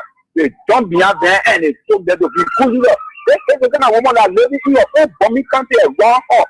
They think why she live? The people that dress, she can't even afford to pay their home. She even get a 3 or police a bomb or single day to pay stay houses for them. People don't care for the country, they only care for them and their family. That's the kind of people who very thank you for putting in the time. Thank you, my dear brother. Thank you. So can't let's talk about it. Let me vote to a live. All of you participate. Let's go to the women line. Good morning. Good morning, Russia. Yeah, morning. Let's hear you. I do. This is Tina calling. I'm calling on the Liberian people. We are American, we are African, even the American people get medicine. You enter the bush, you send snakes, you thieves, you get a koa, all of you will get there, you plenty in your land. When they enter there, they fall down and die. You are not American, where you are sitting down, making the people here to play on your.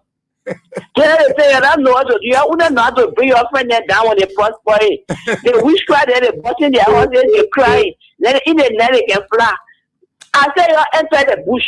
Enough is enough. You send snake, you send bees, you send koa. You are plenty now on your land when they enter the corner and die. You all destroy these people there here. Say they using go, you're not getting go. You enter the bush, man. We're not American. We are the American people say they are whispering. You enter, you destroy. Send a destruction they want. You give it to them. You like people, you see now you're crying, you're doing this, you're doing that. You're letting the people going, you can't destroy you. That lawyer better wake on the other side. Thank you. Thank you, Mama. Thank you. Thank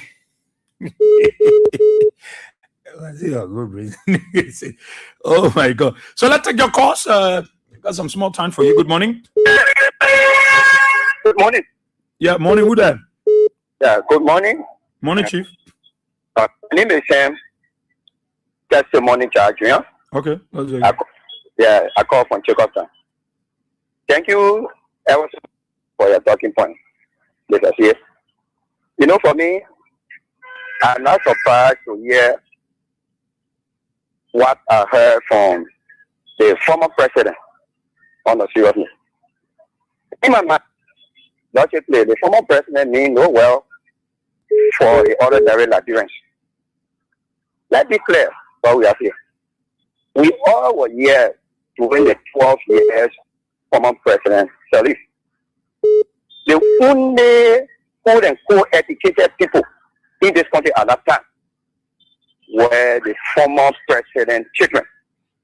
The child Salif, the former Salif, and that of the Ralph Salif. What makes me to say that? You know, the former president took us, all of our children, and sent them to lucrative positions. They gave to the extent that she went to the extent to make her son Ralph Salif the CEO advisor to the president, the chairman on local board, and UNESCO ambassador. We are not surprised to hear such a thing. And in fact, our second person at program today which having to do with the president. He said that they had lots of opportunity to transform the livelihood of the Nigerians. And they totally disregard that Nigerian people needed to live good life. They squander the opportunity. Some people of such, when they're talking, actually for me, I don't really give credence to them. Okay. Then let us look at the House of Representatives. On a serious note, that people that are there too, they can listen. If that people can listen at the time, the whole country to host it almost close to 1 year. On a serious note, people call from all over, people give them advice, they couldn't listen until they forcefully remove the legitimate speaker at the time. So they want to say that, oh yes, indeed, the calling on the Dr. George, we have to go and seek his advice. Let me end by telling them that Mara and Clara is far show, that Mara Makata, don't be rope and things that they want to play. Okay. They want to do it, and we will not be part of it. Thank you ever so much for having me on the line. Thank you. The scenes and testimony charge, I do call from Jacob. Thank you. Thank you. Thank you. Good morning. Yeah, good morning, my boy. Yeah, go ahead. Thank you for the show this morning, and thank you for everything that you said for to understand how the Liberian party government looks like. Anyway, my name is Sensi Kazuru, and I call you from Lofa, Kolau district. Like people need to listen because sometimes when somebody coming with hard English, some program understanding that how just about getting power today. When they say rescue, they just feel that sometimes the meaning of rescue, you're solving somewhere, somebody comes to take it for that, and they get two words of rescue. You see, the European party leadership in the country, it been a lot of step battle with the common people. The former president, the statement that she's getting, she know that. She will get out a term that, and the president, we are not doing. But president, we are not doing because president, we are know where he comes from.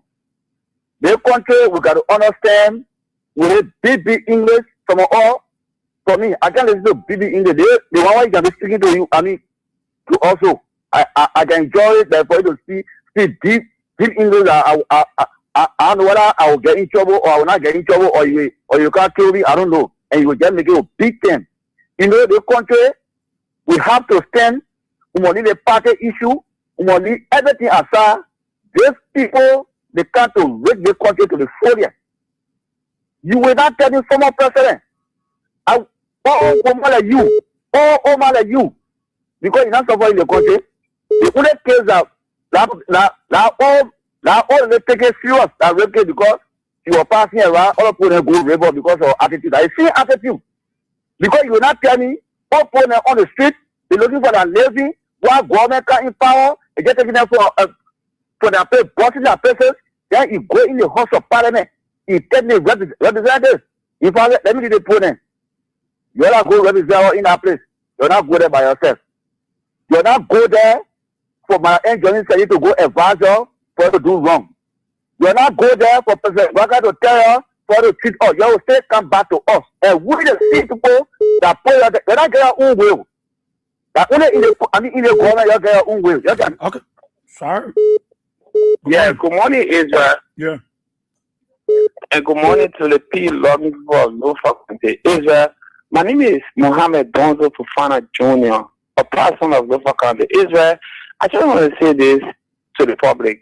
Madam Ellie Johnson said she's jealous. She's a jealous woman. The reason that she made that statement is because we are, she served as president of this country for 12 good executive years. This man never do a massive development in this country. So, we are who from the slum, who love the Liberian people, he came in this country, he developed this country, you're on the top of developing this country. But the jealousy and the envy of these, crooked and envious politicians in this country, these people, along with my Ellen Johnson Sally, I can't exclude her from it because of a statement she made yesterday these people are not in the interest of ordinary people. These people are people that want to see the ordinary people downfall. So I just ushering the Liberian people 2029. It's not for our country to be a good power, vote for President Weah and lead these people. These people are witchcraft. Let me classify as witchcraft people, more especially my early journey today. I didn't expect her to make sure statement that that woman, she's old and she's a wicked woman. Okay. Thank you for this. Thank you. Thank you this morning for your platform. Good morning. Good morning, Adrian. Yeah. Yeah, thank you. And good morning, greetings to those following the show. This is Hussein Kew. I joined you this morning from around the compound of the National Transmitter. On your working place? No, in fact, when the compound is situated, it's accommodated by itself because it is accommodated. So I call you from around the accommodated stuff. Okay. Yes, so first of all, let me appreciate common person. I called in because I listened to one of the callers who said former President said it's jealous. Jealous of who? In fact, former President said he has shown some level of leadership. So even consultant our lawmakers in terms of reform of our different laws, that's big problem. In fact, you can recall the different freeways, right? The Rawaki Highway, all of those projects, President said he took former President, we are there. And you know the kind of a close relationship they have had for the period. So if somebody says jealous, I don't know jealous of what?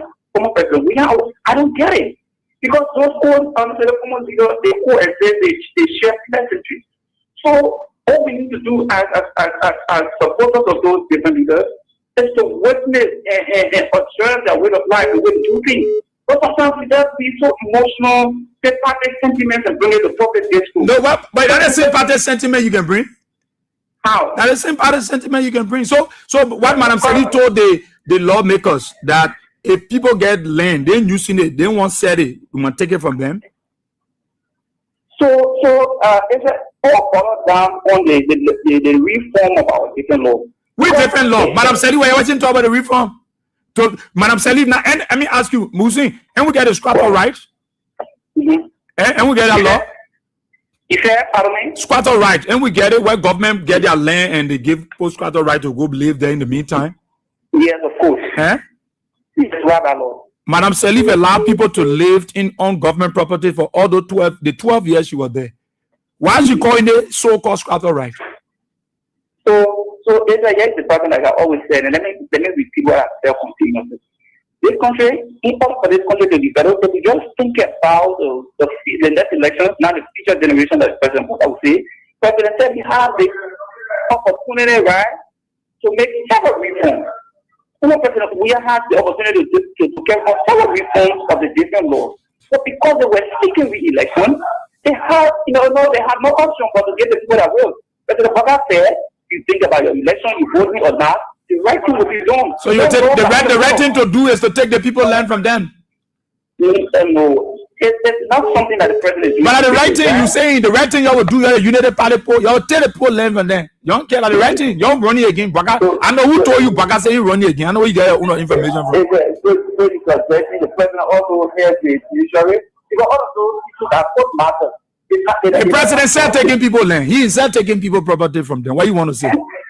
But you know your president taking people land. My man, I got back the president yet, man. You went to UP, man. So what I expect you to say?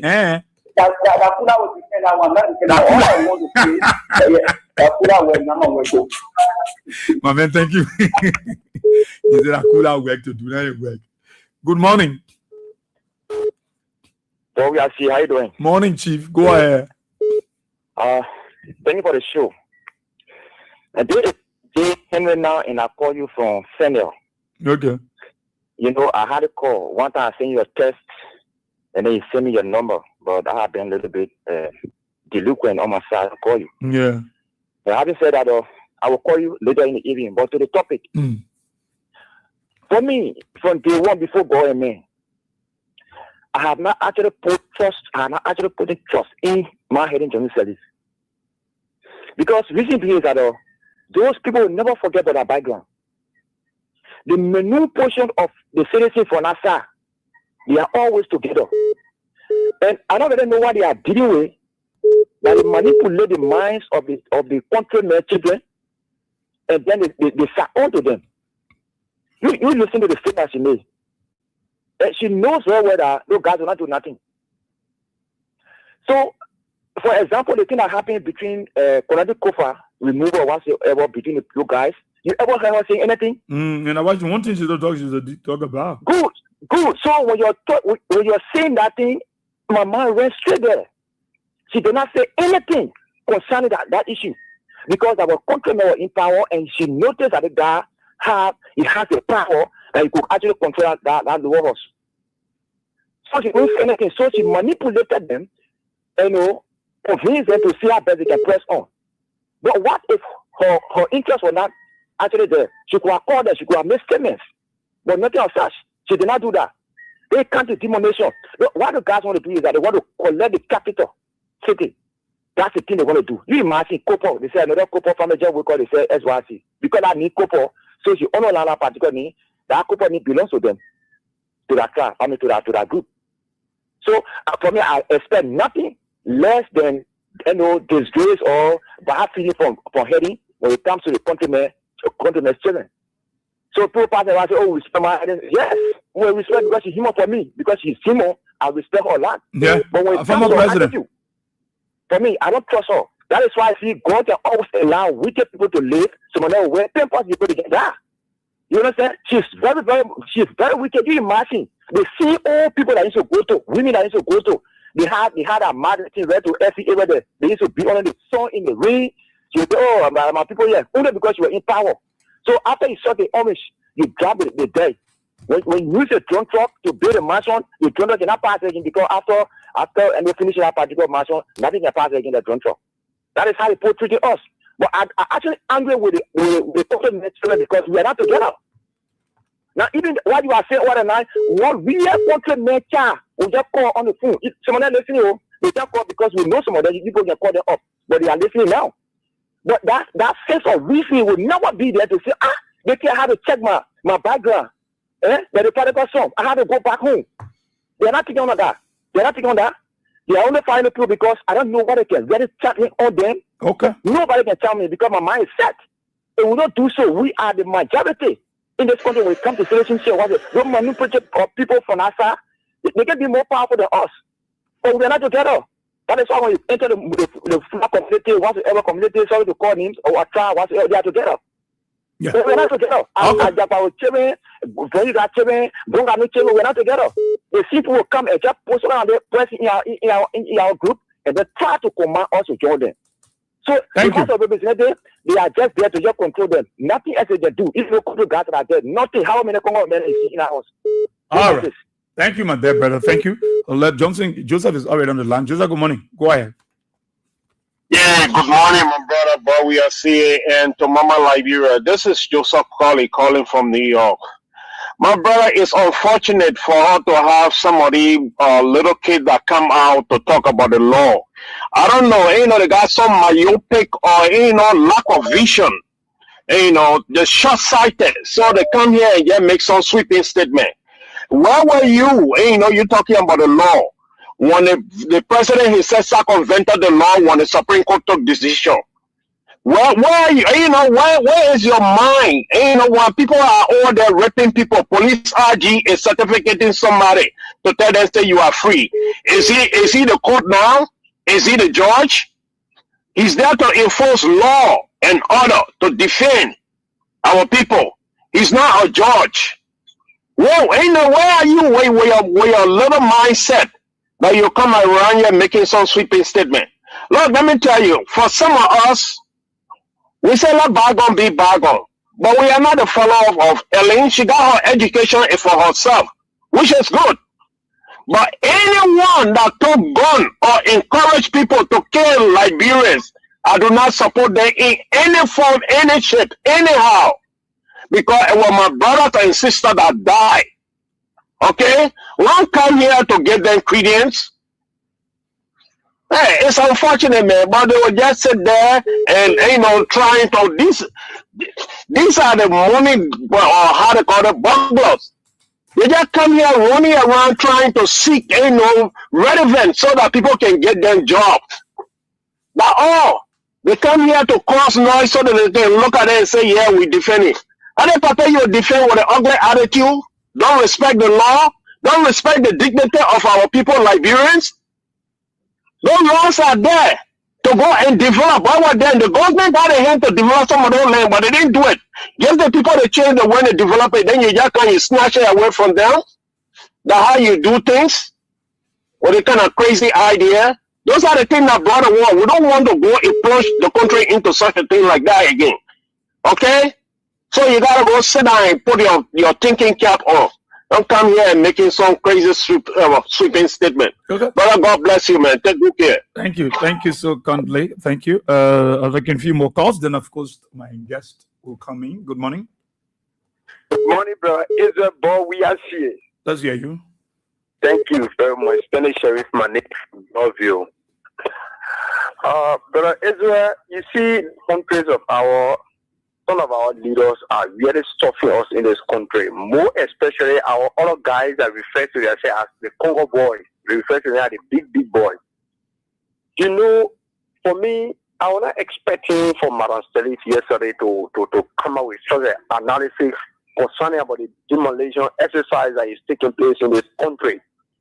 Can you imagine, most of our people are being homeless. Instead, these people found remedy to their death. They can relocate these people that are illegally occupying a land in this country. Then they are there coming up with some analysis. It means that the people are not in the interest of the common people. People are not in the interest of the common people, my brother. So I think this is a time for the Liberian people to see how they rise up for their rights in this country. Because if you have a document, a deed, somebody can go to the court and go and buy that particular document and see how there's at the end they come out, they take your property from you. At the end, the government or the president will come out and say, God is not facing new land or God is not creating new land. I think you can mockery out of your citizens, those that voted you. I think this country, Liberia, is really going back in a dream. Okay. Thank you, man, for having me. Thank you, Chief. Thank you. Good morning. Morning. Morning. Yeah, go ahead quickly. Yeah, this is Soma, American. Israel, this country is interesting. We always call on this medium to tell our common people, we are from the plebeian. The plebeian are the commoners. We are the common people. We are referred to as we are from the lower class. Liberian history make it clear the 133-year rule of the American Liberian. And why when you always say American Liberian, say, oh, you want to be divisive, you want to be about listening to about these are clear issues. Because history says, and we learn it and we do it. They are clear. This country is divided on a two-class system. The elite and the indigenous people.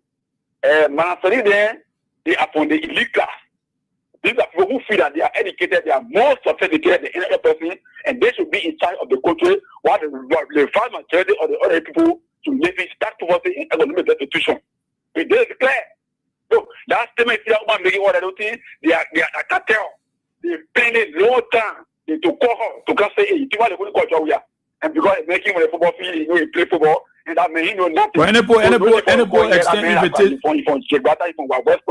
any extend invitation to George Biatu.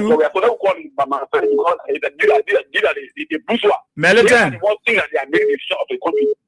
So they will always make those statements, those statements to divide the country.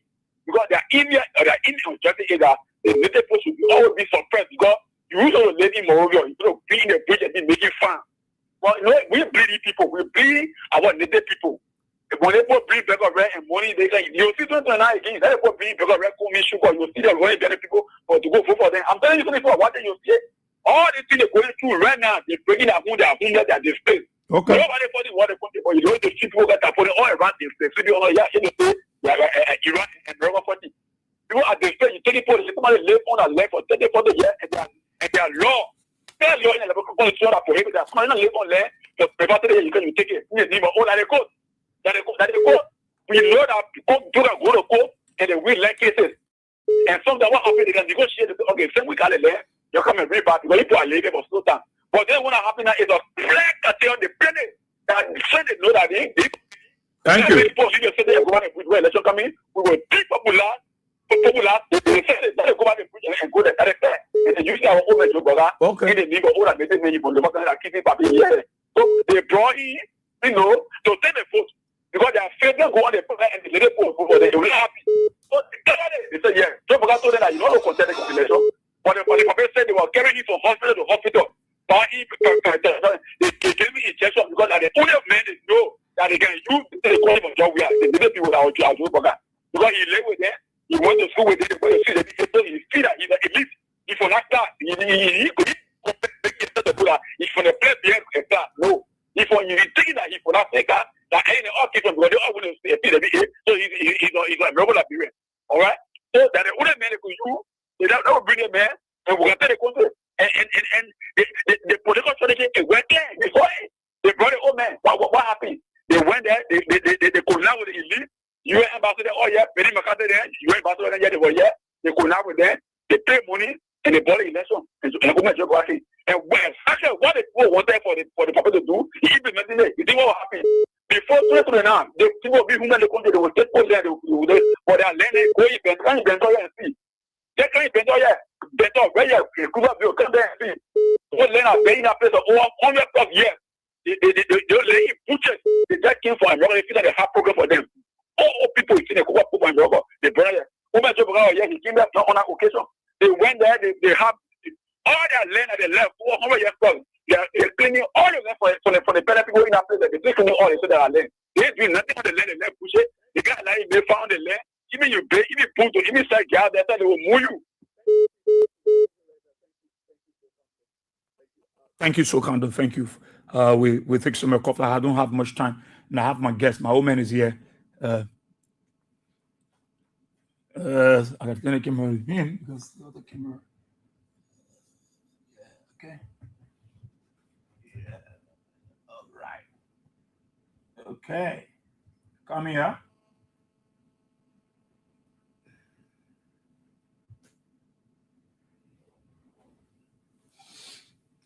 Talk about it on Kings 88.5.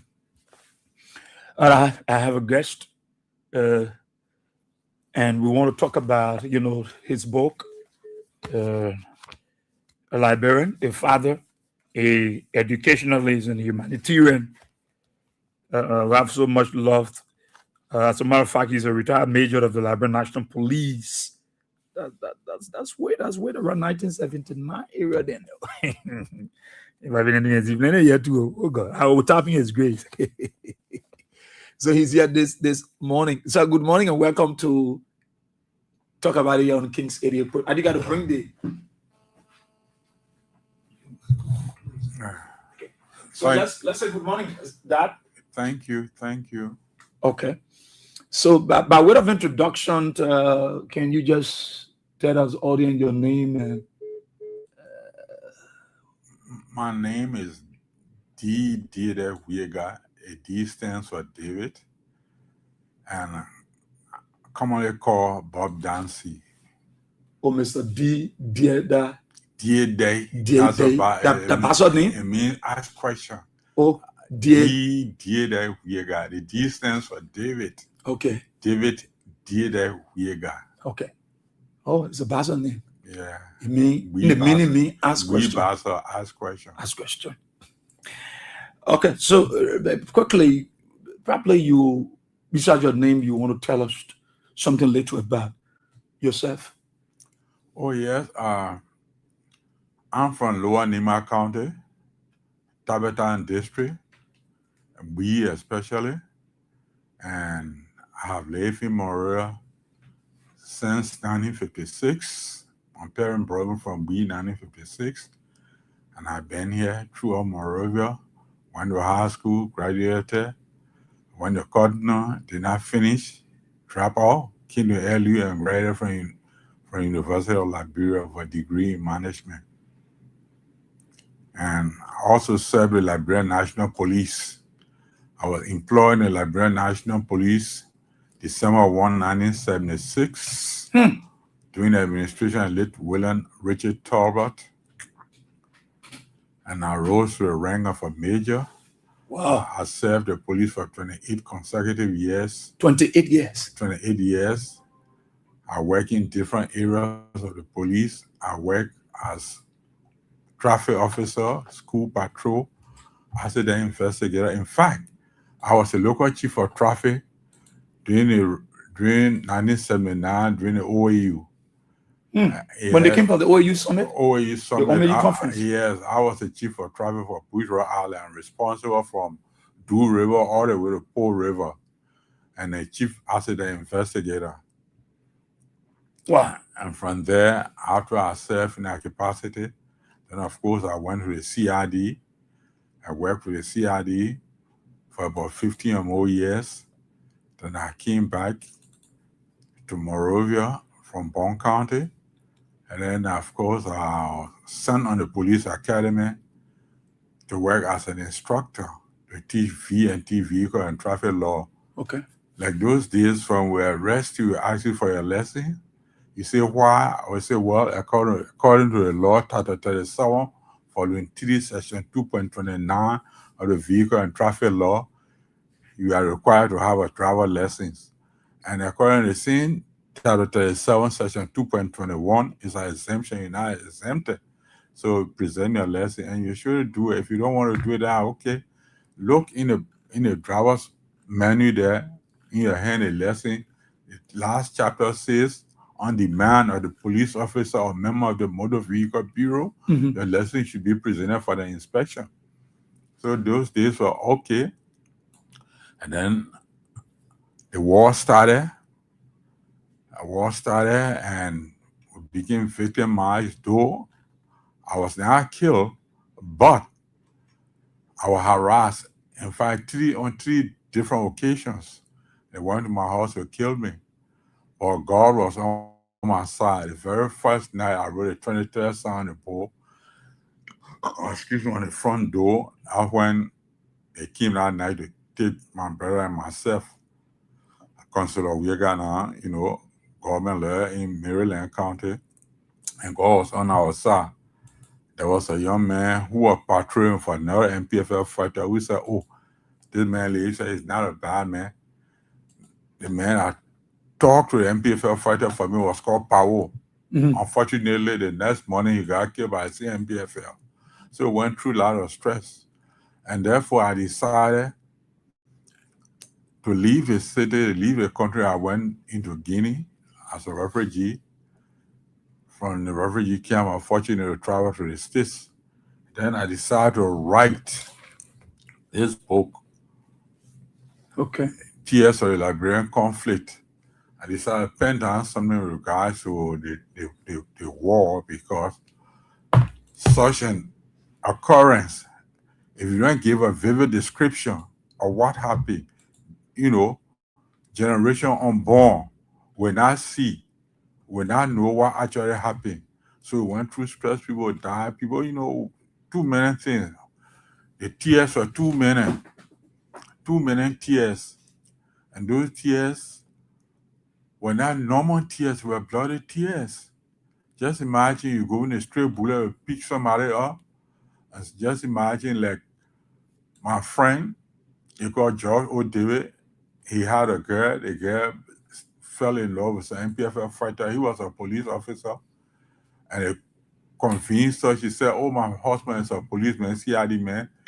He took his gun and killed him with his own gun. This was my atrocity I committed. So I decided to write this book. That is why you see the covering.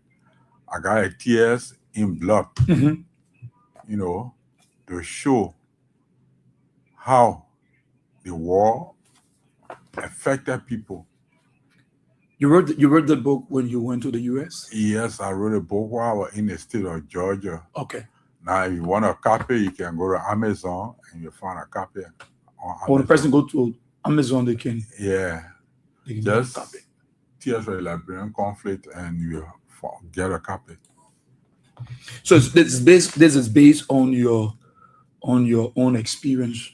during the war. Yes, and information from other, because as a policeman, I was not free to travel all over, but people who will come and tell me some of the things and base my own information, my own experience. Okay, so it's a huge book with lots of information. Yeah, it has 19 chapters. 19 chapters. 195 pages. So during the war, like you said, based on your own experience while you went through during the war, and there were people coming, you were using your expertise as a police officer to gather some information.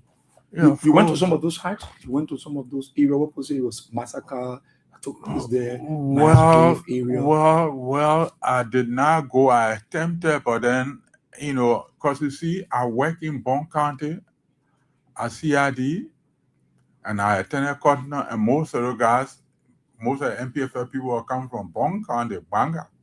So my fear was they might grab me somewhere and kill me. So where the massacre and thing was done, like I went to Barnesville, where they had MPFL had a local headquarters, Barnesville Estate. And from there, while coming back, look, I decided they planned to kill me. And I said, well, I got my friend with the MPFL, Say, who is he? I said, Portrait. I'm going to live Portrait. In fact, he was not late at the time. Portrait. So they asked me, Paul? I said, yes. Their plan was to kill me. So I got to the intersection of Barnesville and present day, it used to be Somalia Drive intersection. Luckily for us, we saw Paul and I said, oh, there Paul is. So I called her, we know how common name. I'm from B and he from Upper Nima County. So I said, we used to call each other Bush. He called me Bush Pastor Boy, and I call him Bush Gilman. And so I hear Bush Gilman. And he turned around, he saw me, he ran to me, he hugged me. I said, man, your boys are trying to kill me because I'm a cop. He said, no. In fact, he called them and said, look, who is your commander in the area? The guy called his name. He said, well, this man, keep an eye on him. Make sure you check on him every morning. That nothing should happen to him. In case anything happens to him, it will not be right for you guys. That's when the tension went down on me a bit. So let me know, now that you have written this book, what is the motive behind your decision to come up with a write-up titled Tears of the Liberian Conflict? What do you hope to achieve for which you went into this venture? First of all, the reason I wrote this book and I came up with the title Tears of the Liberian Conflict is that during the war, as I said, there were too many atrocities committed. And some people died from sicknesses, some people died from cholera, some people died from stray bullet, some people were killed, and then it was very stressing. In fact, myself, I could die anytime. So that is why I decided to use the topic Tears of the Liberian Conflict to instill into the minds of the reader that war is not good. Okay. And that generation unborn, when they see, especially a graphic, I made a graphic like this so it will attract the attention of people for them to read the book and get to know that war is not good. War does not pay. War only destroys.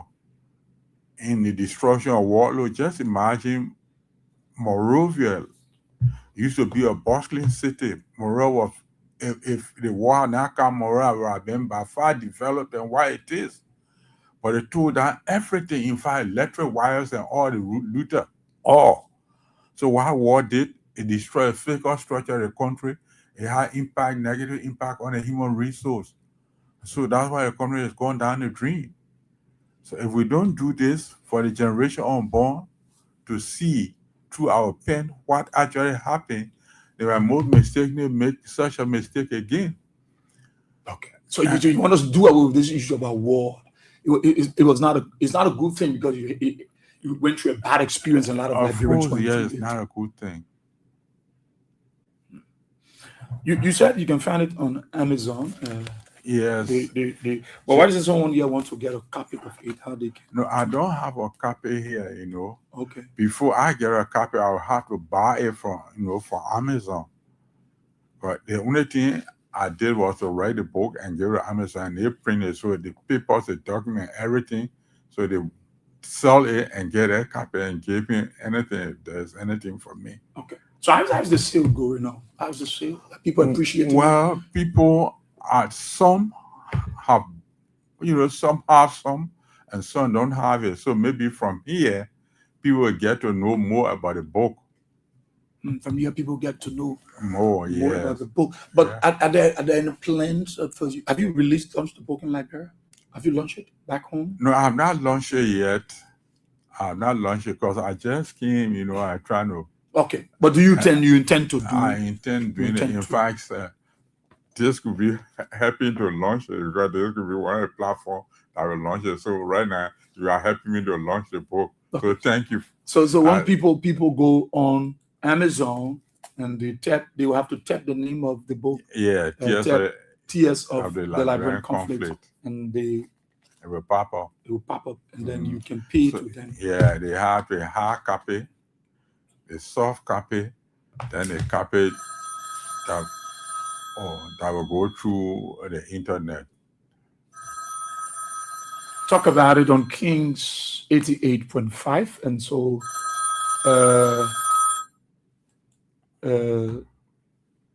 our father is here with us, a Liberian, and a retired major of the Liberian National Police, way by around 1979 and others. So you have this book and titled "The Tears of the Liberian Conflict." His aim is to inform, everyone that war is not good, and war has devastated our country. So you can have a copy of this book. Go on Amazon, and you can go on Amazon and have a copy of the book. Right? It's huge. It's huge. The information there is huge. It's huge. Okay, so we'll still talk to him. We'll talk to him. So you said you was getting your information from, maybe some people will come and tell you. Yes. And those ones you experience yourself. Yes. You catalog them. Yes. You wrote them down. Yeah. All through, even when ECOMO was here. Yeah. He was here. Yes. ECOMO, in fact, where I was, I was somewhere in called Chocolate City. And that place, MPFL was launching ECOMO, and ECOMO was launching MPFL. So if someone is asking the price on Amazon? Yeah, if you go on Amazon, they have the hard copy at $25.99, and they have a $19 copy, and they have, but Amazon will tell you the prices. Okay, so D2, when you go on Amazon, you just type Tears of the Liberian Conflict. You will see his name, Diede Wiega. You'll see it there, and the price is there. They got a hard copy. You can do on the electronic one. You can just download to your phone. Yeah. Or you want the hard copy, they can give it to you. Okay. Someone is saying, yeah, you wrote a book about the war to have our people educated, and they said some of the things that brought the war is still happening. Yes, what happened? Look, let me tell you something. When I think on the Liberian Civil War and what is going on, then I reflect, it carried me way back into Europe during the French Revolution. King Louis XVI was beheaded. The French Revolution started in 1776, but it lasted 100 years. 1776, it ended 1876. It was within a century, Napoleon Bonaparte all came to power. So if we are not careful, the way we're behaving, the war will continue dragging because people are doing the same thing. They have not learned anything from it. Our generation, that is why I'm saying I wrote this book for the generation unborn, not for this generation, because this generation, they are witnesses to what happened. But there are some of the children that was just born after the war. Some, yes, some. But when I talk about a leadership now of the country. Okay. They participate, especially like we were talking about Ellen. In fact, the whole conflict in this country started from Ellen. Because when the PRC came to power, Ellen was not touched. Ellen voted on the Liberian Action Party ticket. That is Jackson Hebdo party. She won the senatorial position, but she said she couldn't sit down with the boys, the young boys. She had her own reason. So that position was given to one Jim Chile as senator. She won the senatorial seat. Yes. And she refused to. She refused. On grounds? Well, she knows herself. One fine day we meet her, interview her, she will say. But the rumor with her is that she said she couldn't sit down with those illiterate boys, young boys, inexperienced boys, and native boys. So she didn't take the position, and Jim Chile became the senator. And she found her way to America. The next thing with her was two young guys came to attack Doe in the mansion. Two Pele boys. As the story goes, we were in the secret, so we used to get information. And these guys, they did not publicize when they made them jump down from the 8th floor of the mansion. Oh, they went to attack the lieutenant? Yeah, and they jumped down from the 8th floor of the mansion. They told them to jump down, and they came down. Told them to jump down? Yeah. So when I catch you, just jump down. The same way you can't just jump down. So you wasn't the police. So you're using all this information? Of course, those are intelligent. I'm just hearing it from you. We don't say those things. But what was that mission? To eliminate Doe. Because Doe rigged the election. Wow. He rigged the election. According to them, Jackson Hebdo should have been the winner of the election, but instead Doe rigged it because he was in power. So you just say, send your game, but your claim so, accordingly, then we go look, the MPFL king. The MPFL, when the MPFL king, the king Ellie and everyone came together. According to Kwangpa's wife, what I read in the Daily Observer was that Ellie and the former managing director of LEC went to Kwangpa, convinced Kwangpa for them to come. And when they come, Kwangpa shouldn't harm anybody. It should be a bloodless coup.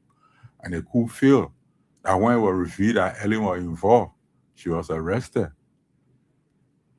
So all these experience, as young people will be reading this book.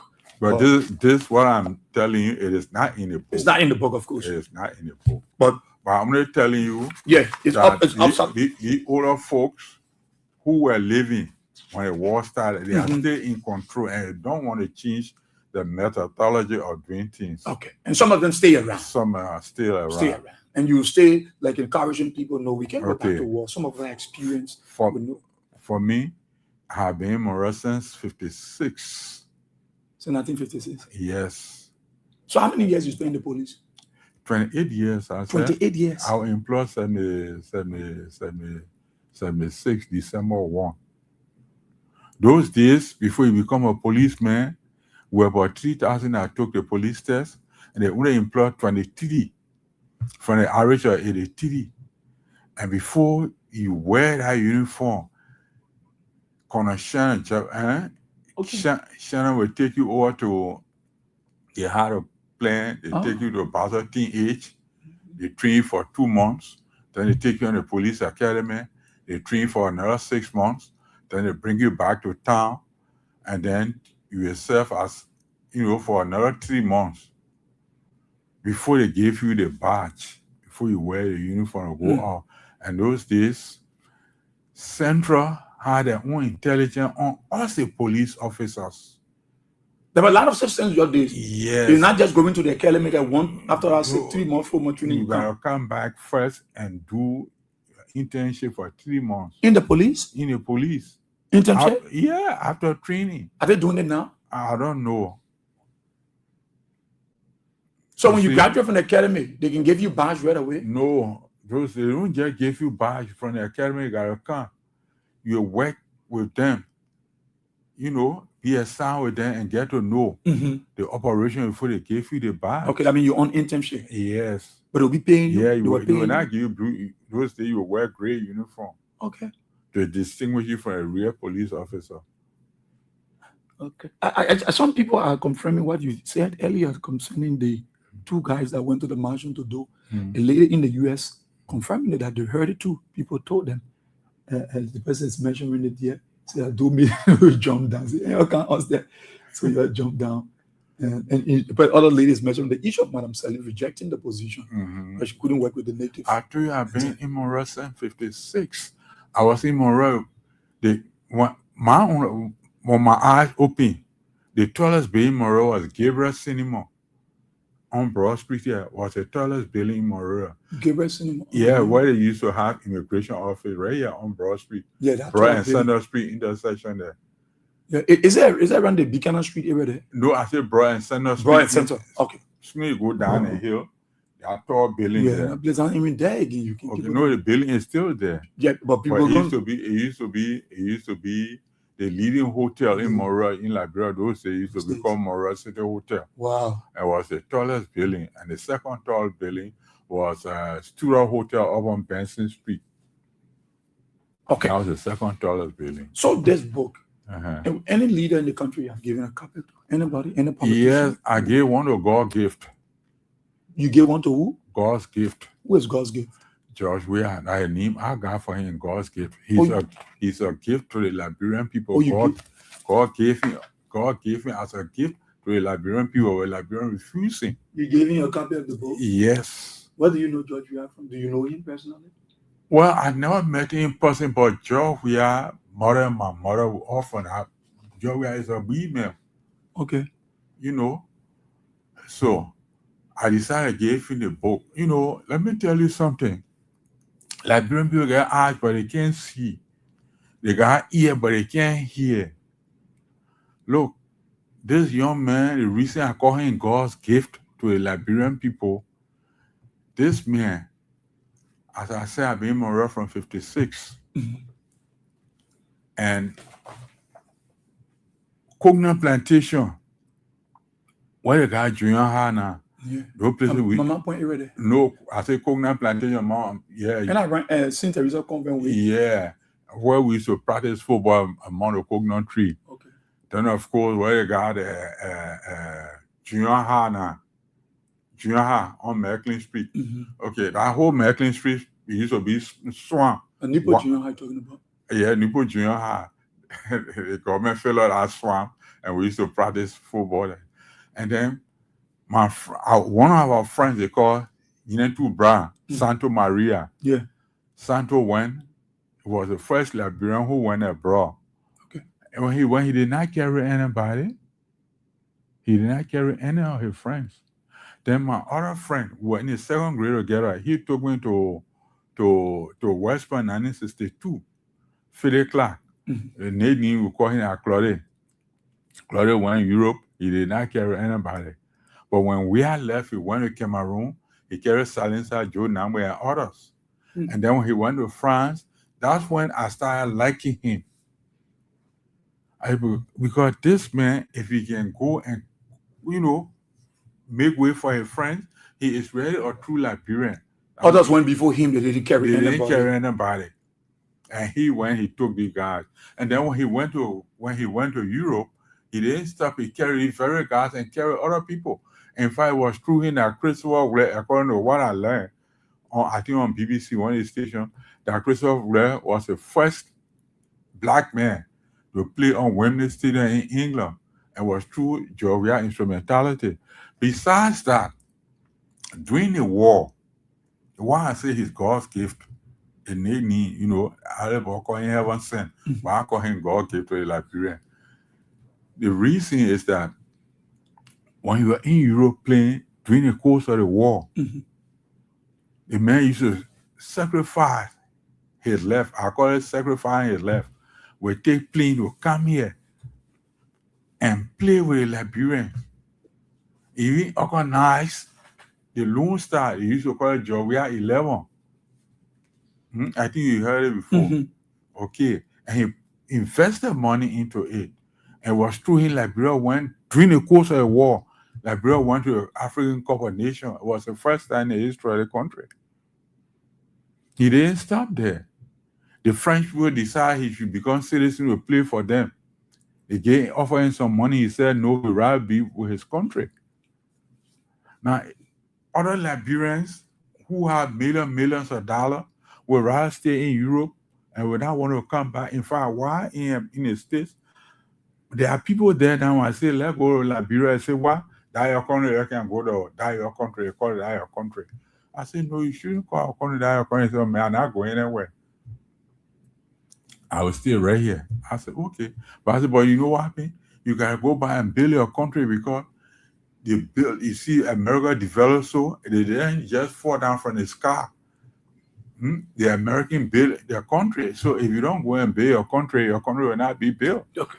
And the young man risks everything he can, to the Liberian people.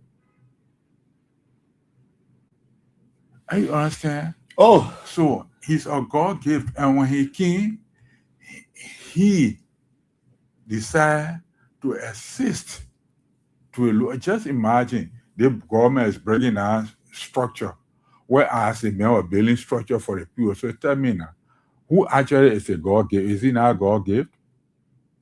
So you get developed love for him based on the experience. Yeah, so when I say reaction, I am one of the original reaction. Oh, reaction? Yes. Because you love him. From day one. Okay.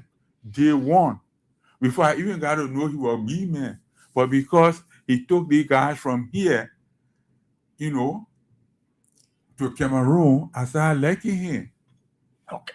Back this, the football, the first Liberian that should have gone for international contract was David Momon.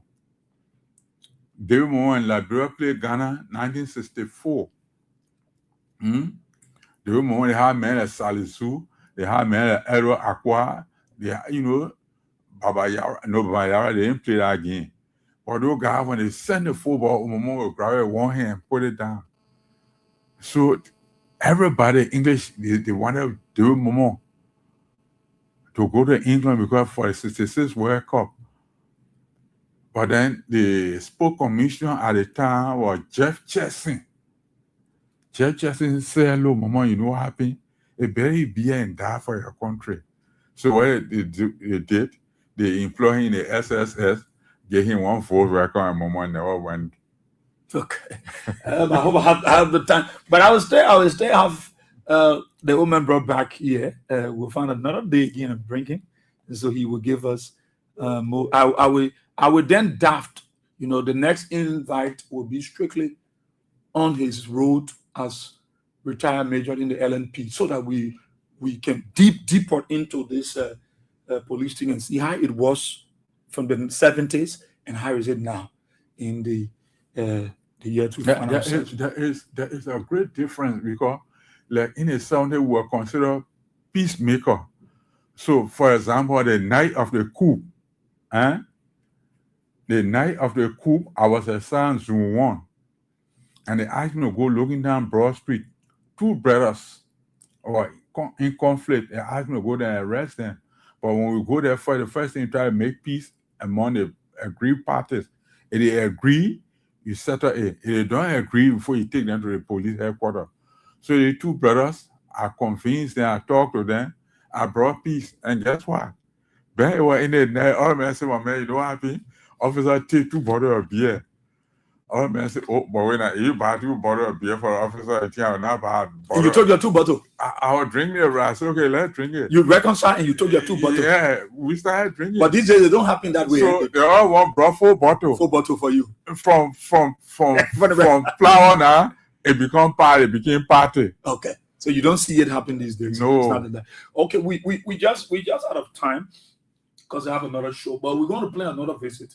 And that you are coming strictly on this your road in the LNP for that plus years you served. Okay. We want to look at it because people want to get the experience, and see so that we compare this thing and see why the police were that way before and why is it Nah, like some of the thing you're talking about, like you reconcile people. But Yes. now people police go for you, brutalize you, put you in a car, you gotta come. You But don't want to- those days, one police officer will arrest 15 people. Gentlemen, you consider yourself under arrest, and let's go to the airport, and they will walk in front of you. Oh, so let's take so the buggy in going Amazon is there. Just tap in the Tears of the Liberian conflict, and then you can have he put on the screen there. So let's just take your parting comment. We will have you. We'll not take calls now. We just want to talk about the book more, but he's coming back. Probably next week he will be here.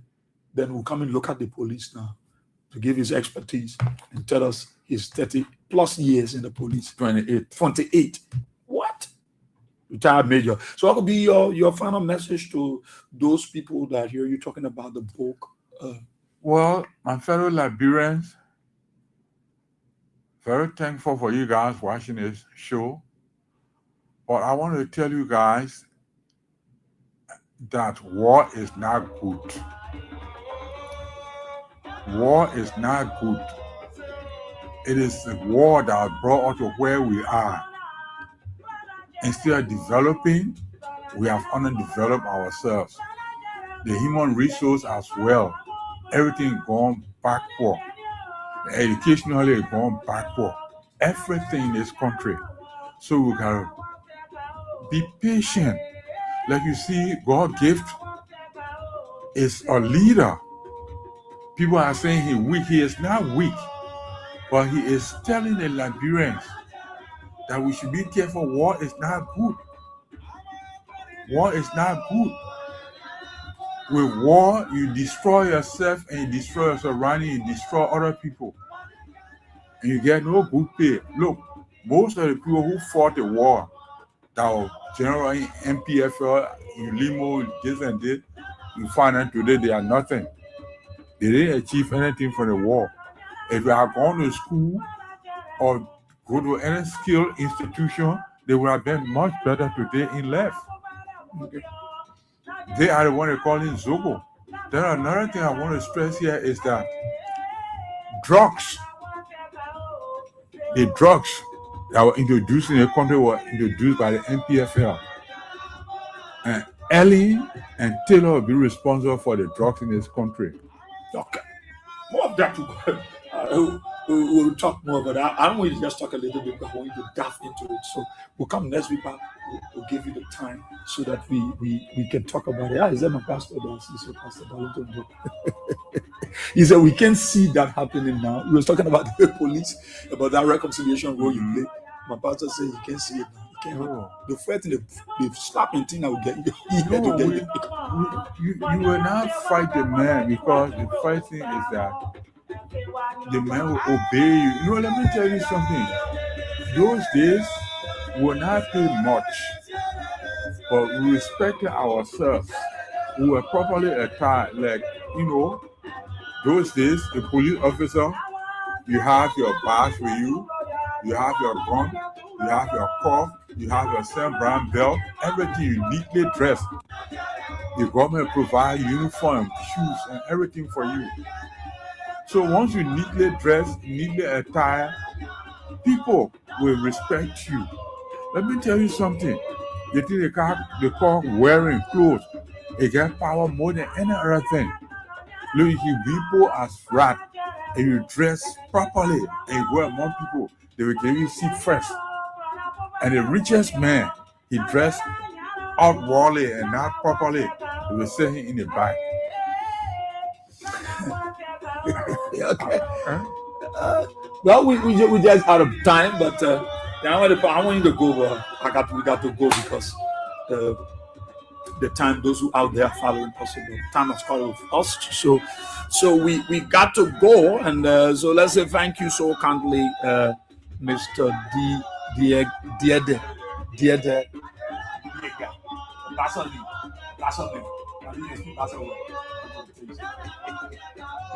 Okay, so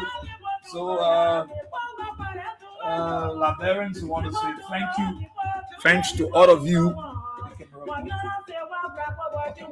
I want to say thanks to all of you for being a part of the program.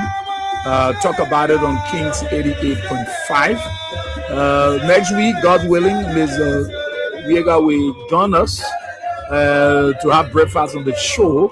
And then we'll talk about the police, because more people are saying they want you to share, that experience, the issue of the Liberian National Police. So it's going to be, God willing, next week.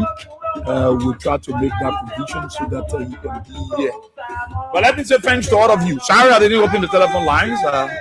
Like usually we'll do it when you come on the show, so you have more time to listen and then asking questions. So until then, we're taking a weekend break on the program. Talk about it. Kings 88.5. You can check Amazon. The book is there. Years of the Liberian conflict. Then you can, buy a copy and promote the work that is doing for the nation. Until next week, at which time I'm back. My name is Israel, but we are here. But don't go away. Content will be here, and we'll do lots of presentation that you can talk about your country. Until then, bye bye.